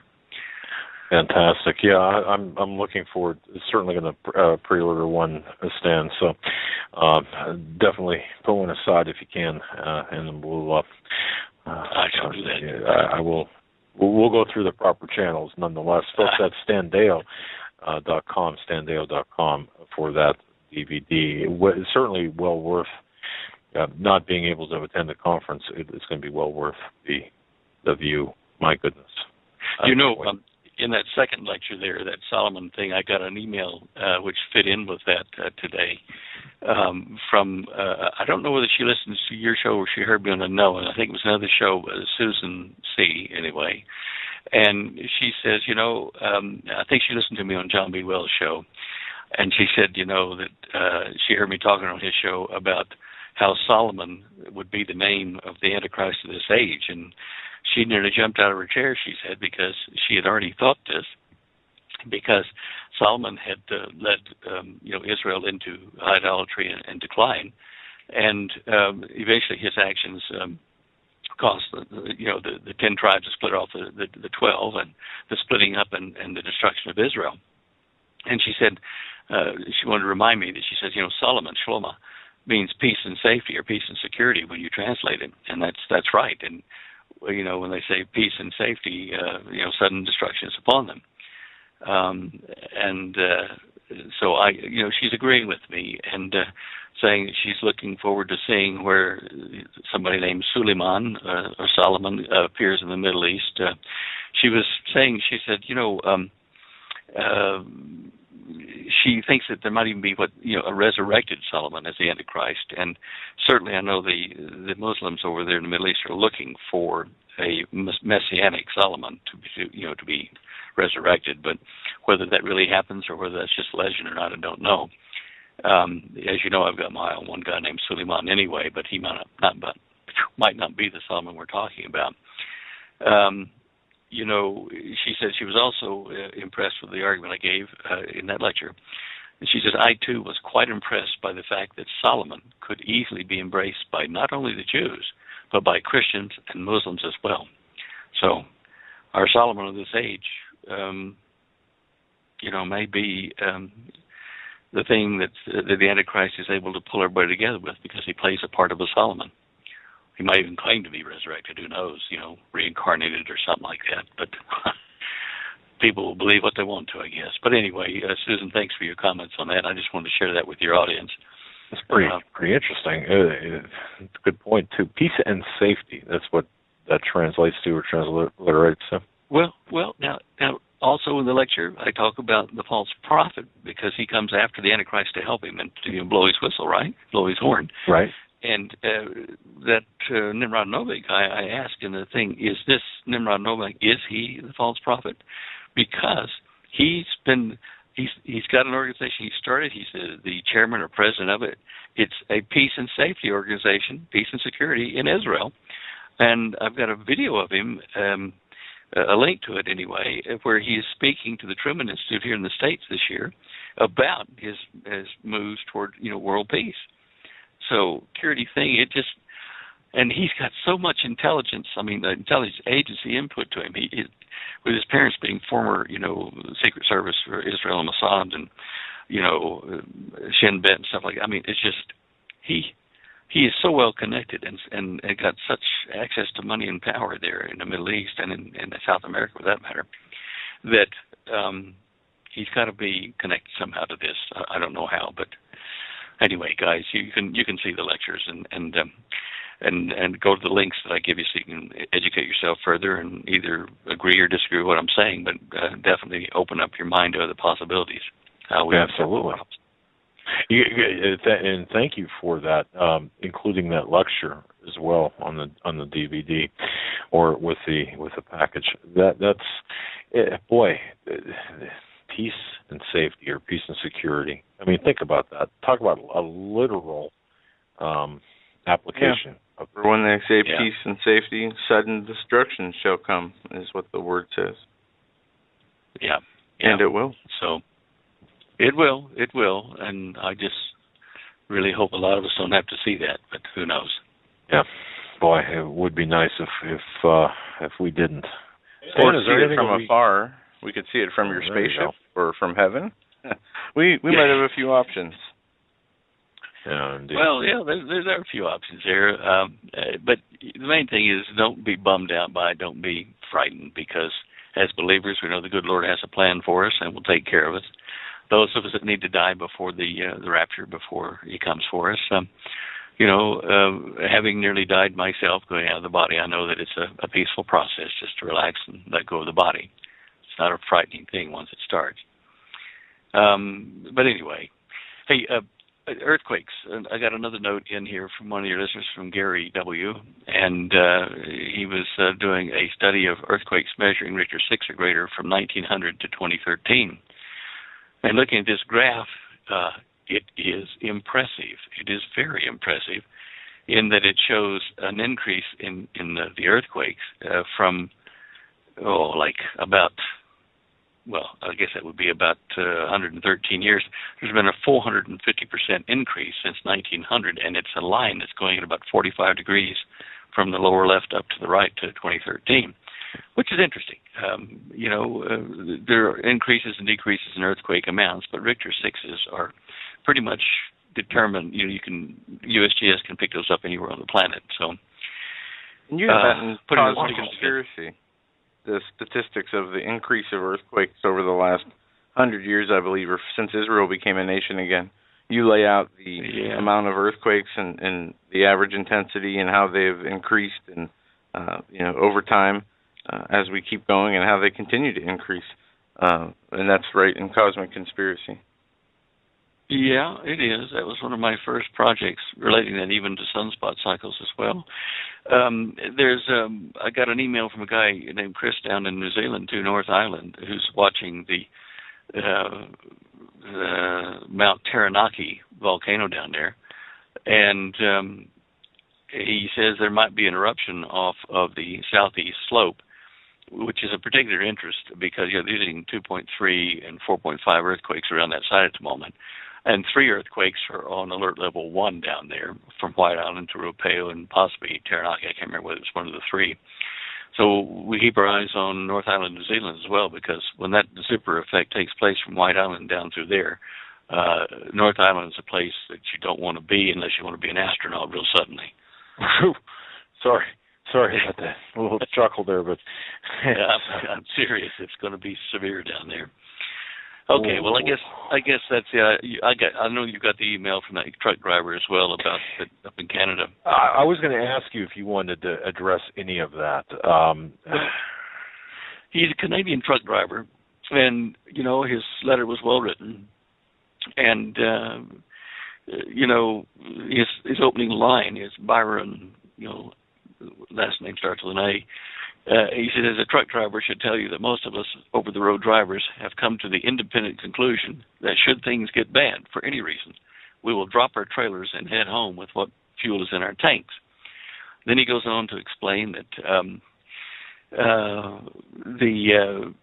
when he was a part of the Canadian Armed Services Reserve, he was trained, and one thing that came up was civil insurrection breakdown. And he says we were told that we would be paired with truck drivers to make sure the loads went through if the drivers did not want to go due to fears for their safety. Yes, to protect them, but also to make sure that they completed the job and did not take off with the load. So, pretty chilling. Pretty chilling, absolutely. And indeed, it was well written, and I know that both you and I got that email, and I have it printed out sitting right here, and I was going to ask you, ladies and gentlemen, I mean, did you just think about that from my driver's perspective?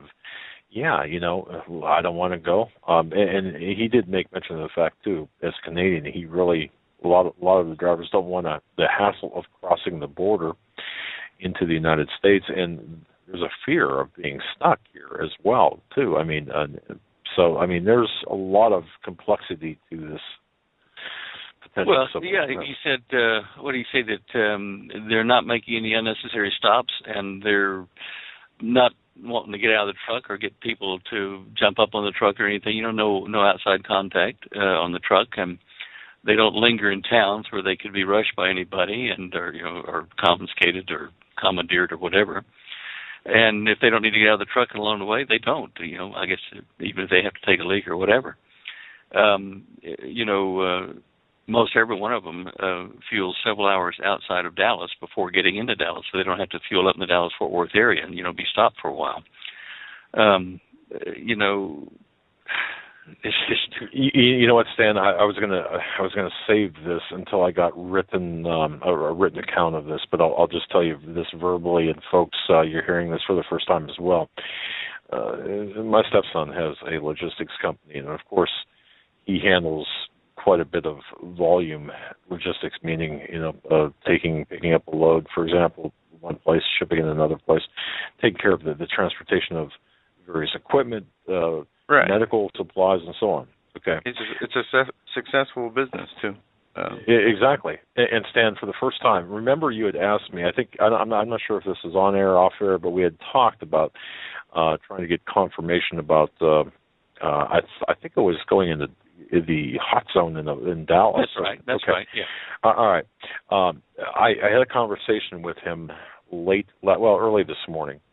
And he said, for the first time, because I had asked him, I said, you keep me posted on this. For the first time, they attempted to subcontract a medical delivery, and this kind of came out of the blue to Texas, the Presbyterian Hospital there, where the Ebola stuff happened. They could not.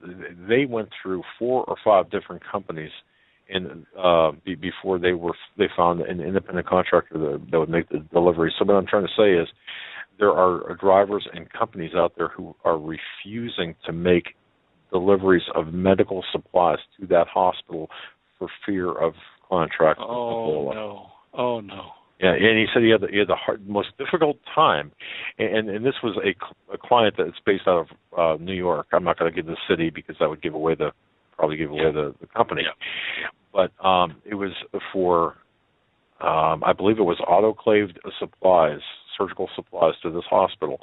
And there are companies that he contacted that they routinely use for other deliveries who said, no way, you cannot pay me enough to do that. So finally they actually got an unauthorized, of course, they deal with approved vendors for various medical supply companies. They had to get someone off of that, outside of that approved vendor list, approved provider list, in order to make this delivery. So, there you go. I mean, so I wasn't going to say anything until I got his official written summary of it, but I figured, look, I've known him all his life, and yeah, of course. So, and he's my stepson, so yeah, man. Yeah.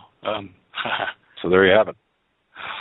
Have you ever heard of this global 24 radio, shortwave radio at 93, 95 kilohertz? No. They're in Okeechobee, Florida. they've got some kind of a global shortwave broadcasting network on that frequency, news, culture, and music. Might be worth us looking into eventually should our normal internet access die. And hopefully we can still use electromagnetic radiation. But Global 24 Radio, I'll look it up and see. I just got an email came in. I guess they're listening to the show. But it might be worth having a look at that to see if we can communicate or get news over that shortwave rather than normal radio or internet, which might be controlled. I believe it will be at some point, and we've got to have fail-safe plans. For a while we thought we had something foolproof that didn't quite work out. So anything, absolutely. Okay. Alrighty, guys. Well, that's all I can bend your ear with tonight. So. Well, God bless you, my friend. It's God bless you. Such an honor. Well, thank you guys for having me on and for doing the work you're doing to keep the show up there. So appreciate it. All right. it. God bless you. Tell Holly we said hello, and thank you for all you do, sir. Thank you. Good night, guys. Take care. Good night. Good night, Stan. All right. That was Stan Deyo. My goodness, I love the guy. I really do as a brother, and his wife. What great people! And I got to tell you something. These conversations, it's like sitting down at the kitchen table with someone and just talking about things that are important. Not about what the Mets or the Knicks or the Colts. Are they still in Baltimore? Yeah. Yes, they are. Baltimore. Yep, and the Indianapolis Ravens. Really? No, I'm kidding. It's the Baltimore. You talking about a football team? I don't know what I'm talking about. Baltimore Ravens. The Cleveland Browns moved to Baltimore, became the Baltimore Ravens. Then. Okay. Well, anyway, let's go Joe to Namath. Wait a minute. Is Joe Namath still playing? Is he still quarterback? Don Meredith? No, Jack Kemp is. Okay, thanks. Appreciate that. Do you know who Jack Kemp is? Only the politician. No, this guy was a quarterback in like the 30s or 40s or a long time ago. So that joke was over your head. Anyway, we're going to go to the top of the hour break. Coming, ladies and gentlemen, to the final hour of this Tuesday, October 21st edition of the Hagmann and Hagmann Report. Now is the time where we're going to take your phone calls. I don't know, Dad, if you have announcements or anything you want to say before we get into the calls. Just three real quick things. First of all, folks, this week in Idaho, theappearance.com, Augusto Perez going to be the conference in Idaho. Where is this paper? Yeah. Where is it? It's right here. Okay, hang on a second. Okay, the Valley Church, valleychurchidaho.com. But if you go to theappearance.com, you can find Fire in the Valley, Reaping the Harvest this Friday, Saturday, and Sunday, 7 to 9 Friday and Saturday, 6 to 8 on Sunday. Water baptism after Sunday service. The bottom line here, folks, is if you're to Caldwell, Idaho, or even if you want to meet and talk with and experience Augusto Perez, well, I'll tell you, if only we can go. That would be great. Another announcement. Tomorrow, on Wednesdays, Sheila Zielinski, who has partnered up with us to do Saturday shows, every Wednesday at 7 p.m. Eastern Time, holds a prayer and fasting service. And I apologize to Sheila because I forgot last week to announce to our audience about this, but she is holding a prayer and fasting service every Wednesday at 7 p.m. And go to the weekendvigilante.com, her website. You can go to homelandsecurityus.com off our website, or Hagmann.com. There you go. To find the information. That's a prayer and fasting at 7 p.m. Wednesday nights with Sheila, and she's looking for people to join in with her in prayer and fasting for the nation and the Christians in this nation, as they and we are going to continue to experience rough times. We can mitigate those through the power of prayer and spiritual gifts that we were given, and we just need to learn how to put those to use. And fasting is one powerful spiritual weapon. Absolutely. And I also want to, while we're talking about conferences, of course, the Prophecy Forum's November Columbus Conference, that will be November 14th and 15th. Joe and I will be there. We will be attempting to do a live broadcast from there. Boy, just come for that. Plus, I think we're moderating the question and answer segments, two question and answer segments. Yeah, and they said something here about maybe us saying a few words, but if you want to look at the Two Stooges trying to anything in there for a duet? Well, let's see. Anything you can do, I can do better in a cappella. Now, those people who are old enough to appreciate that will understand. Anyway, folks, November 14th and 15th, 2014, the Prophecy Forum November Columbus Conference. Russ Dizdar, my goodness, that's worth the price of admission. He's worth the price of admission alone. Coach Dave Daubenmire. Rick Wiles apparently will be streaming in live from the offices in Florida. So it's going to be a great time there. I'm so much looking forward to this, as we were robbed of the chance to go to. When I say robbed of the chance, it was an unfortunate set of circumstances where we couldn't go to Chicago. Man, that really bummed me out. But so this is going to be good, November 14th, 15th. Last thing I want to say, too, folks, I found something today, and I'm not sure. If somebody emailed this to me, I'm going to thank them. Operon Labs, Operon, operonlabs.com. operonlabs.com. I saw this, and it made me stop in my tracks, Joe. Folks, listen to this headline from Operon Labs. Ebola, and I didn't even show this to you. Ebola 2014 is mutating as fast as seasonal flu. Have you heard anything about this? The current Ebola 2014 virus is mutating at a similar rate to seasonal flu, parentheses, influenza A, close parentheses. This means that the current Ebola outbreak has a very high intrinsic rate of viral mutation. The bottom line is that Ebola virus is changing rapidly in the immediate or intermediate to long term, meaning 3 to 24 months. Ebola has the potential to evolve. That's the first paragraph. Let that sink in for a second. Well, we've seen that there's been no new cases in Dallas. The worker, one nurse, has reported today that she is in good condition. We haven't had any new outbreaks aside from, outbreaks, I should say. There's been three people contaminated were in the United States. One, the first person to bring the disease here was from Western Africa, and he contaminated the workers at the hospital. Now there has been no new Ebola cases confirmed. I don't know if the hype has been dying down. I've been trying to avoid any type of news, but hopefully it remains that way and it's not mutating. And if anything, if it's going to mutate, I pray that it mutates into a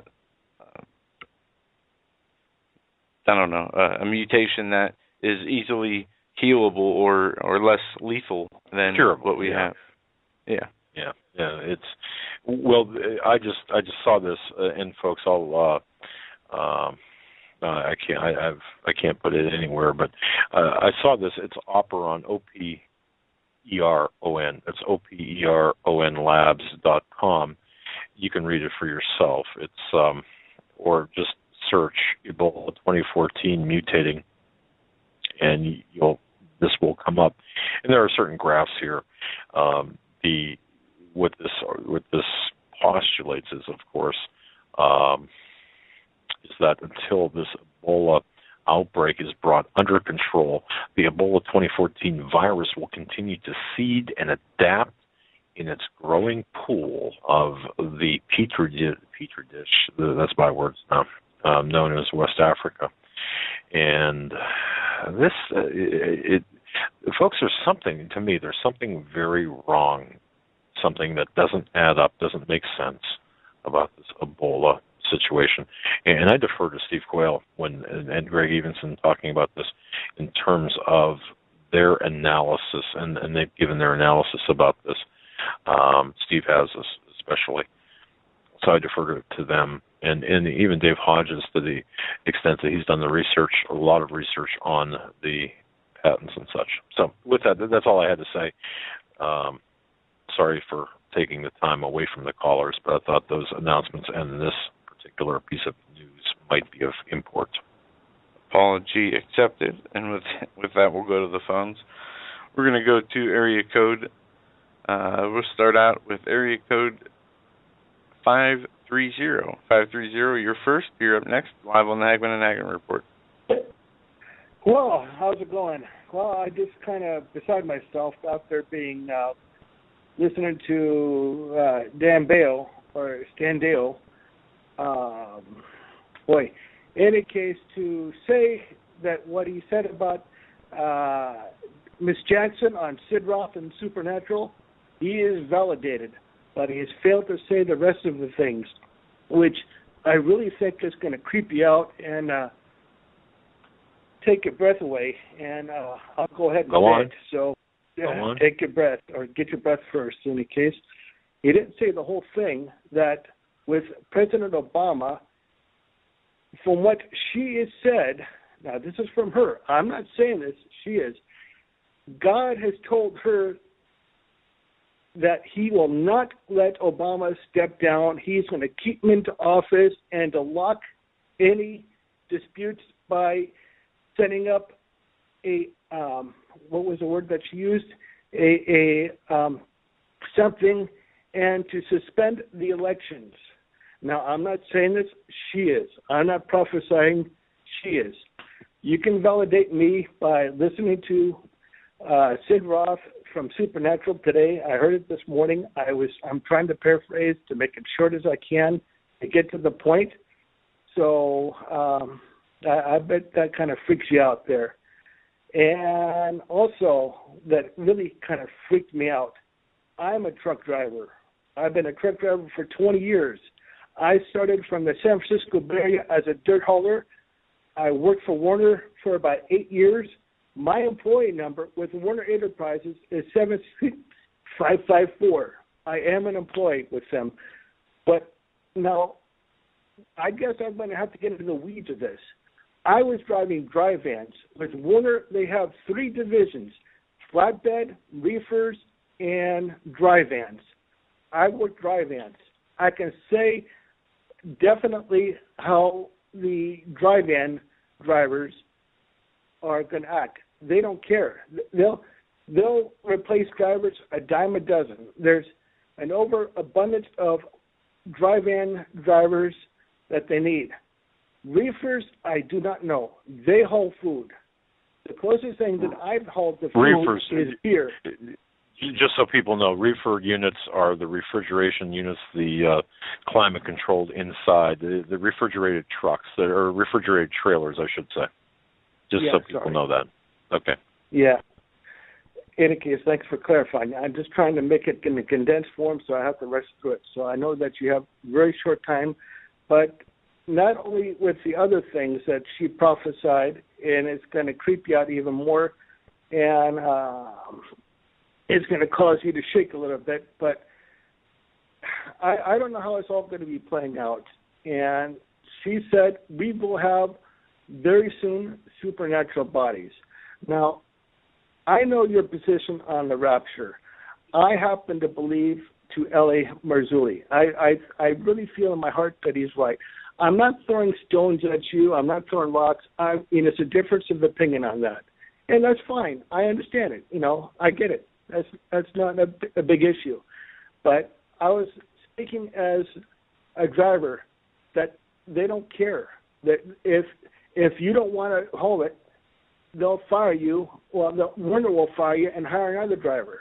But with food, I can't talk on that aspect. So maybe if you talk to other drivers that do haul food, refrigerator trailers, you might get a better census on it. So I don't know. Okay. All right. Very good. Good idea. and the email that we received from this one truck driver, again, it's a very chilling scenario where if, and they're talking, from what I understood from this emailer, a very articulate man who wrote this, that if, for example, if a grocery store runs out of food or needs a delivery, the drivers may not deliver except under escort or under force by the federal authorities, and that's pretty chilling to think about. So that's what. So yeah, I mean, otherwise, we accept your information, and certainly we'll look at Glenda Jackson on Sid Roth's radio or YouTube. It's out there. So interesting. Anything else, like Paul? I say again, yeah. Well, I'm not happy about hearing that prophecy. I, like yourself, I'm no fan of Obama. Obama is as sharp as a marble, and he's feckless. And I don't want to say anything more because it'll make your ears catch fire. So I'll let you go. All right, buddy. Thank you very much for the call. God bless you. Take care. Appreciate that information. Yeah, perspective of a truck driver there. Interesting. All right, let's go to another call. We're going to go to area code 727. 727, thanks for holding. You're up next and live on the Hagmann and Hagmann Report. Hi, good evening. I just real quick, I wanted to tell you that Mark Belts has a CD or DVD on his website that covers what you were talking about with Solomon being equal to the Antichrist or whatever. And he goes into all the details of how he is definitely. So I thought that might be interesting to you. And I thank you for telling me about Chance. Yes, he has helped me a lot, and also I got the Nature Box. Love it very much and highly recommend it. So thanks for hearing me. Bye. God bless you. Thank you so much, caller. My goodness, a lot of good information there. We've got the greatest extended family. I really do believe that. And the callers are the greatest, and the listeners are the greatest. Thank you so much. All right, let's go to area code 603. 603, you're live on the Hagmann and Hagmann Report. What's on your mind tonight? Hi, Doug and Joe. It's not a coincidence that Greg Jackson and just all of your guests are delivering such a message, because we are an army and the Lord is our commander-in-chief, and it appears that he's bringing us to attention as far as the word on getting on our knees and praying and really focusing in on the Lord. I like that metaphor, or the I like that. He's our commander-in-chief. There's a song, Commander-in-Chief, bring us to attention, to crush the enemy. I sent you an email last night, and I'm not going to say what it was, because you'll know, in regards to a fraud alert. And I hope you look into that, because the email address was given out on the air. I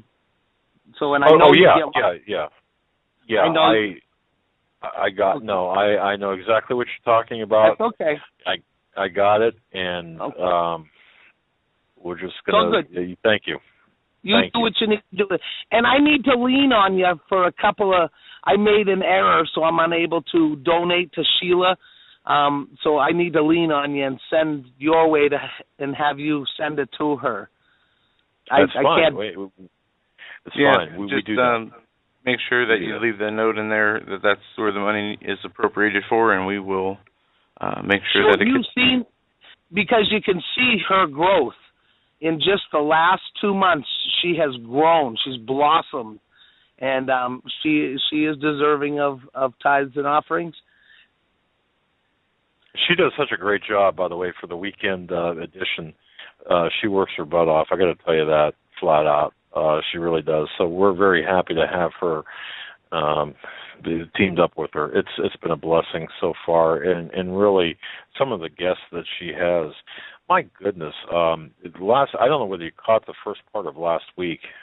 Catherine Albrecht. It's on SoundCloud right now, folks, if you want to download it or go to SoundCloud or wherever. But Catherine Albrecht talking about spy chips and RFID technology, and she really did a heck of an interview with Catherine Albrecht. So, yeah, thank you for all of that. My goodness. Thanks, Joe, and Doug. God bless. God bless you as well. Thanks for the call. Have a good night. Joe, one of these times I do want to touch on something. I was actually walking with a lady this morning, and it was before the sun came up, and I was thinking about just really quickly here. I was thinking about a situation. People, it's a lot of times people take themselves too seriously, and I was thinking about a situation where, well, we can do this another time, maybe tomorrow. Remind me to tell you folks about a surveillance. It was a 30-day surveillance that we did in central Ohio that involved this is back in the I'm going to say 91, 92 time frame. Involved the theft of some upwards of $10 million from a trucking company over a period of, this is over a period of maybe 15 days of equipment and supplies and things.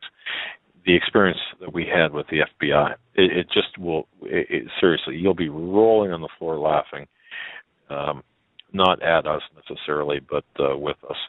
And what happened there, it really has a good punchline. I just, sometimes you just have to break away from the tension of the news to just take a moment and share a few laughs. That came out of nowhere, didn't it? Yes, it did. All right, area code 320. Thanks for holding. You are up next. You're live on the Hagmann and Hagmann Report.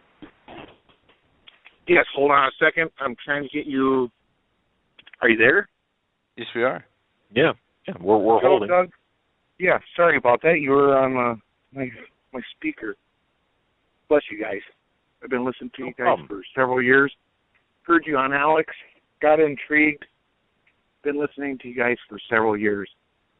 And thank you. I'm a truck driver too, flatbed. And the knowledge that you guys share is just blessed. Got me back into the Bible. Going through a lot of ups and downs, almost like a bipolar scenario, but that's life. Yeah, I know what you mean. I know. Oh, Doug, you're just cool. And righteous anger is righteous anger. And by the way, I like it. Okay. I'm a driver, and I kind of got curious. I took a load down towards Dallas last week, and I'm kind of just observing to see if they're building up a paramilitary force to quarantine. So I was on the outskirts, okay? Really didn't see much.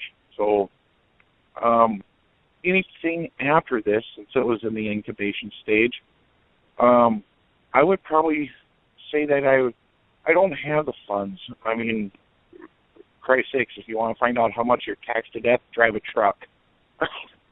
And I couldn't even.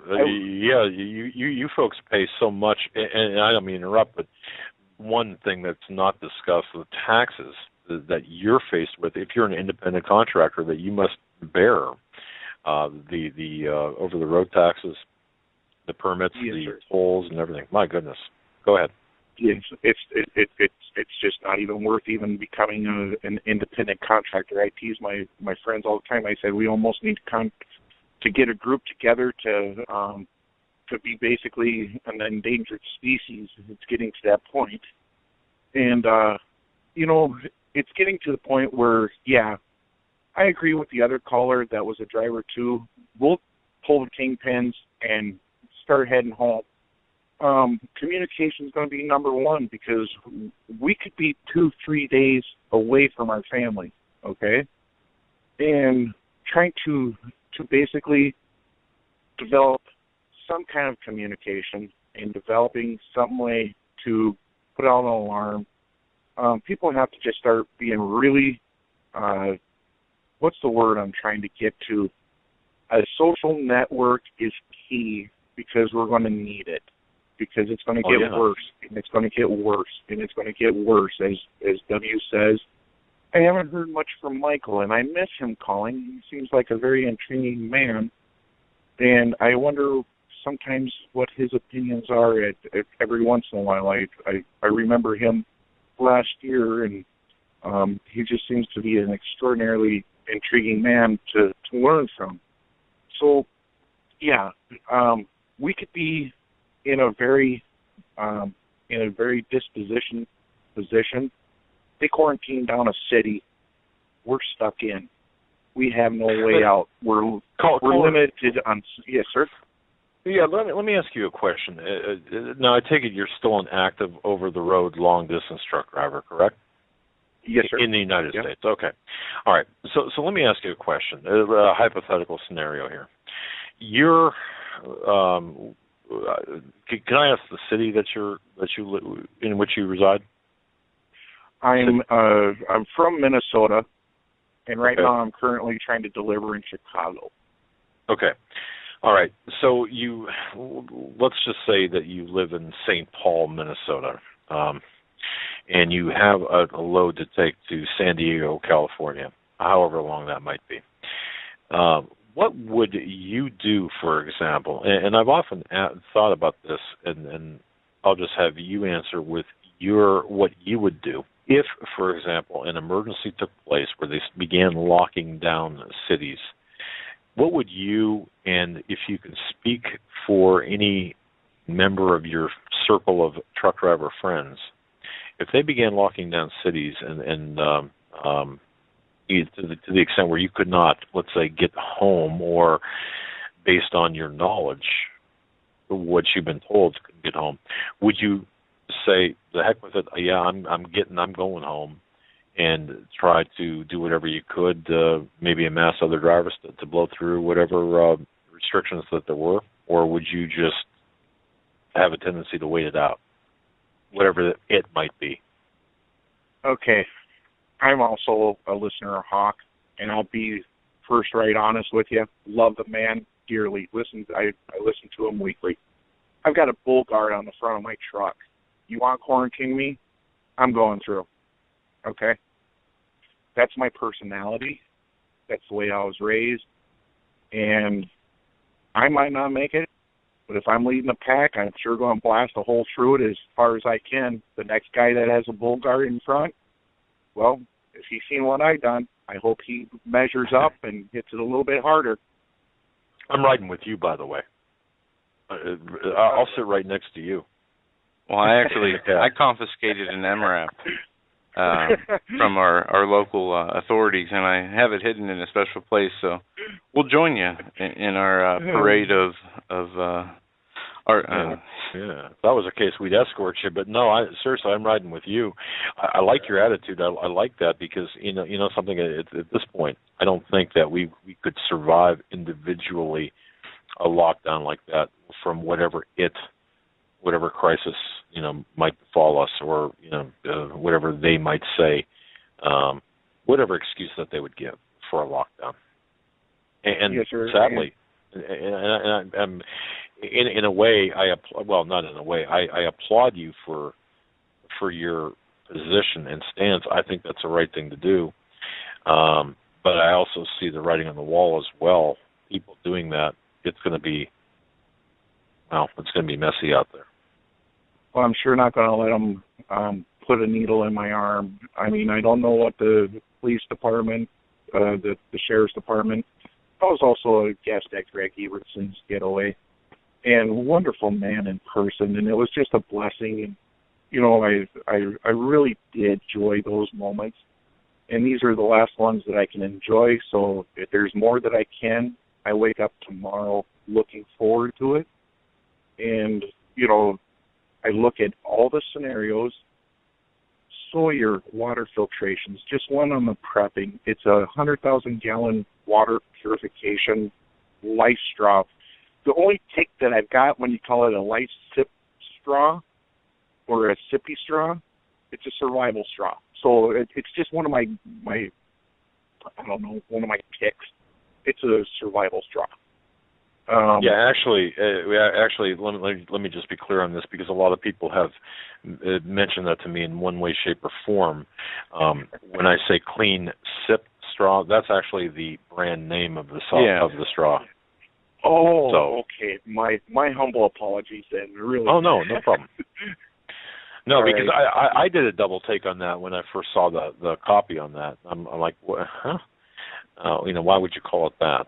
But given the volume that it could take. But anyway, you're right though. I've got as much as I can possibly carry in the truck for a bug-in scenario, and EMP. I've got backpacks, and I'm going to be on the hoof. So, I'm trying to do whatever I can to make it back home so I can see my loved ones one more time. And I'm not going to give up, and I pray that if it takes me 2 years to get there, I'm going. Well, I love your spot, I could be 1,000 miles away to 1,500 miles away. And if nothing's working, no fuel, we ain't getting home if you're in a commercial truck, literally. Oh, wow. Thinking about that, it is a chilling thing, and once again, caller, having gotten an email from another driver, it's just a chilling thought that of all the possibilities out there, and we can go over them all, but the fact of the matter is, you're a driver, you're going to get back to your home, your family, come hell or high water. Perhaps literally in both sentences or in both sentiments. Wow. God bless you, my friend. Please drive carefully out there. Yes, sir. Joe, Doug, appreciate you guys. Every morning I listen to podcasts. I've been starting to listen live by calling in, and I don't miss a show. Even if we're Sheila Lewinsky, bless her, she's cool. Well, I'll tell you what. Send me an email, or send if you just send fill out the contact studio or contact us form on Hagmann Hagmann.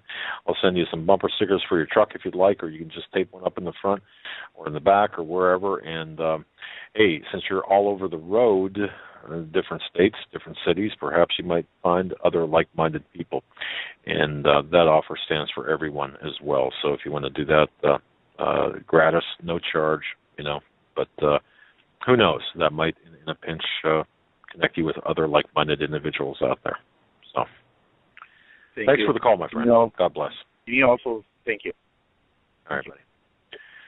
All right, we got about 9 minutes left. We're going to go to area code 772 next. 772, you're live on the Hagmann Hagmann Report. What's on your mind? Hi, guys. Great idea, Joe. I was just thinking, Doug, I was just thinking, boy, if a truck driver was near me and couldn't get home, I'd put him in my truck and take him far as I could. And maybe we can meet the next Hagmann guest or a listener and get him the rest of the way home. And I don't blame him for not being locked down in the city, because if you're not home, and you might want to take it to a camp. But anyway. Caller, I just want to say this. When I was on the road, when Joe and I were on the road for, in fact, New York City in particular, that always bothered me, the possibility of something happening and not being able to make it back to your loved ones. Go ahead, sir. Go ahead, ma'am. Yeah, that's true. And that's what I was thinking when he was saying he'd bust through. I'm like, boy, if you can get him another 50 miles up the road and meet another person and take him another 50 and we can get him home, But I was thinking when Stan and the guy were talking about the lady on Sid Roth, and God's word says by the mouth of 2 or 3 witnesses things established.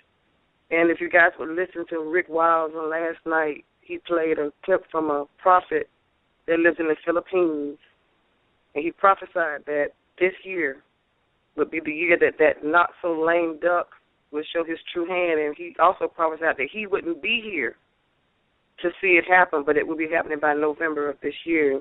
He just died June 20th of this year. Very interesting program that Rick played last night, and it kind of lines up with what I'm hearing this lady said. And also, I sent you guys an email. There's a report out there about another passenger on a plane vomiting all over the place from San Francisco to Tampa. And they're not. I got that email. Thank you. Yeah, yes. I sent that to you. Okay, that was you that sent that email. Yeah. Amazing. Okay. Amazing. Well, but anyway, a lot of these incidents have come back to be negative for Ebola, so we'll just hope that's the case for this one as well. Yeah, hope so. I give somebody else a chance. Great listening to you. God bless you. Thank you so much for your call. God bless you. And for your email, too. Thank you. My goodness. Wow. We got time for another phone call. We're going to go to area code 815. 815. Cool. You are live. What's on your mind tonight? Hey, guys. How you guys doing tonight? Very well. You have the floor. Go ahead. Yeah, my sister, she works at University of Chicago Medical Hospital, and then she told me that they may have a possible Ebola patient there. And all the hospital just recently started training this week. You think it's part of a drill or it's a possible patient? I received I'll just tell you, I got a piece of information here. There's at O'Hare, child family who came from Liberia to O'Hara under observation right now. No Ebola tests being planned, however, but they are in isolation. There's more to that alert that I received from somebody in Chicago. Having said that, I don't know what to make of it. I really don't, given the situation. And then that's an honest answer. I don't know what to say. So I think it's obvious that the screening is not working in the airports. No. What you're seeing is the equivalent of our air security with respect to the surveillance of these. It's all an illusion. It's all a dog and pony show, smoke and mirrors. It is nothing.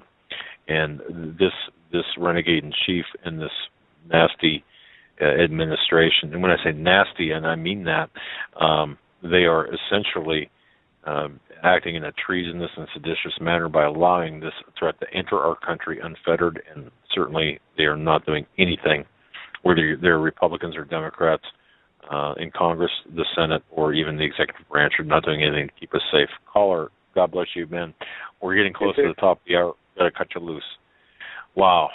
Yeah, Chicago, Joe, got that piece of information. If you're in Chicago,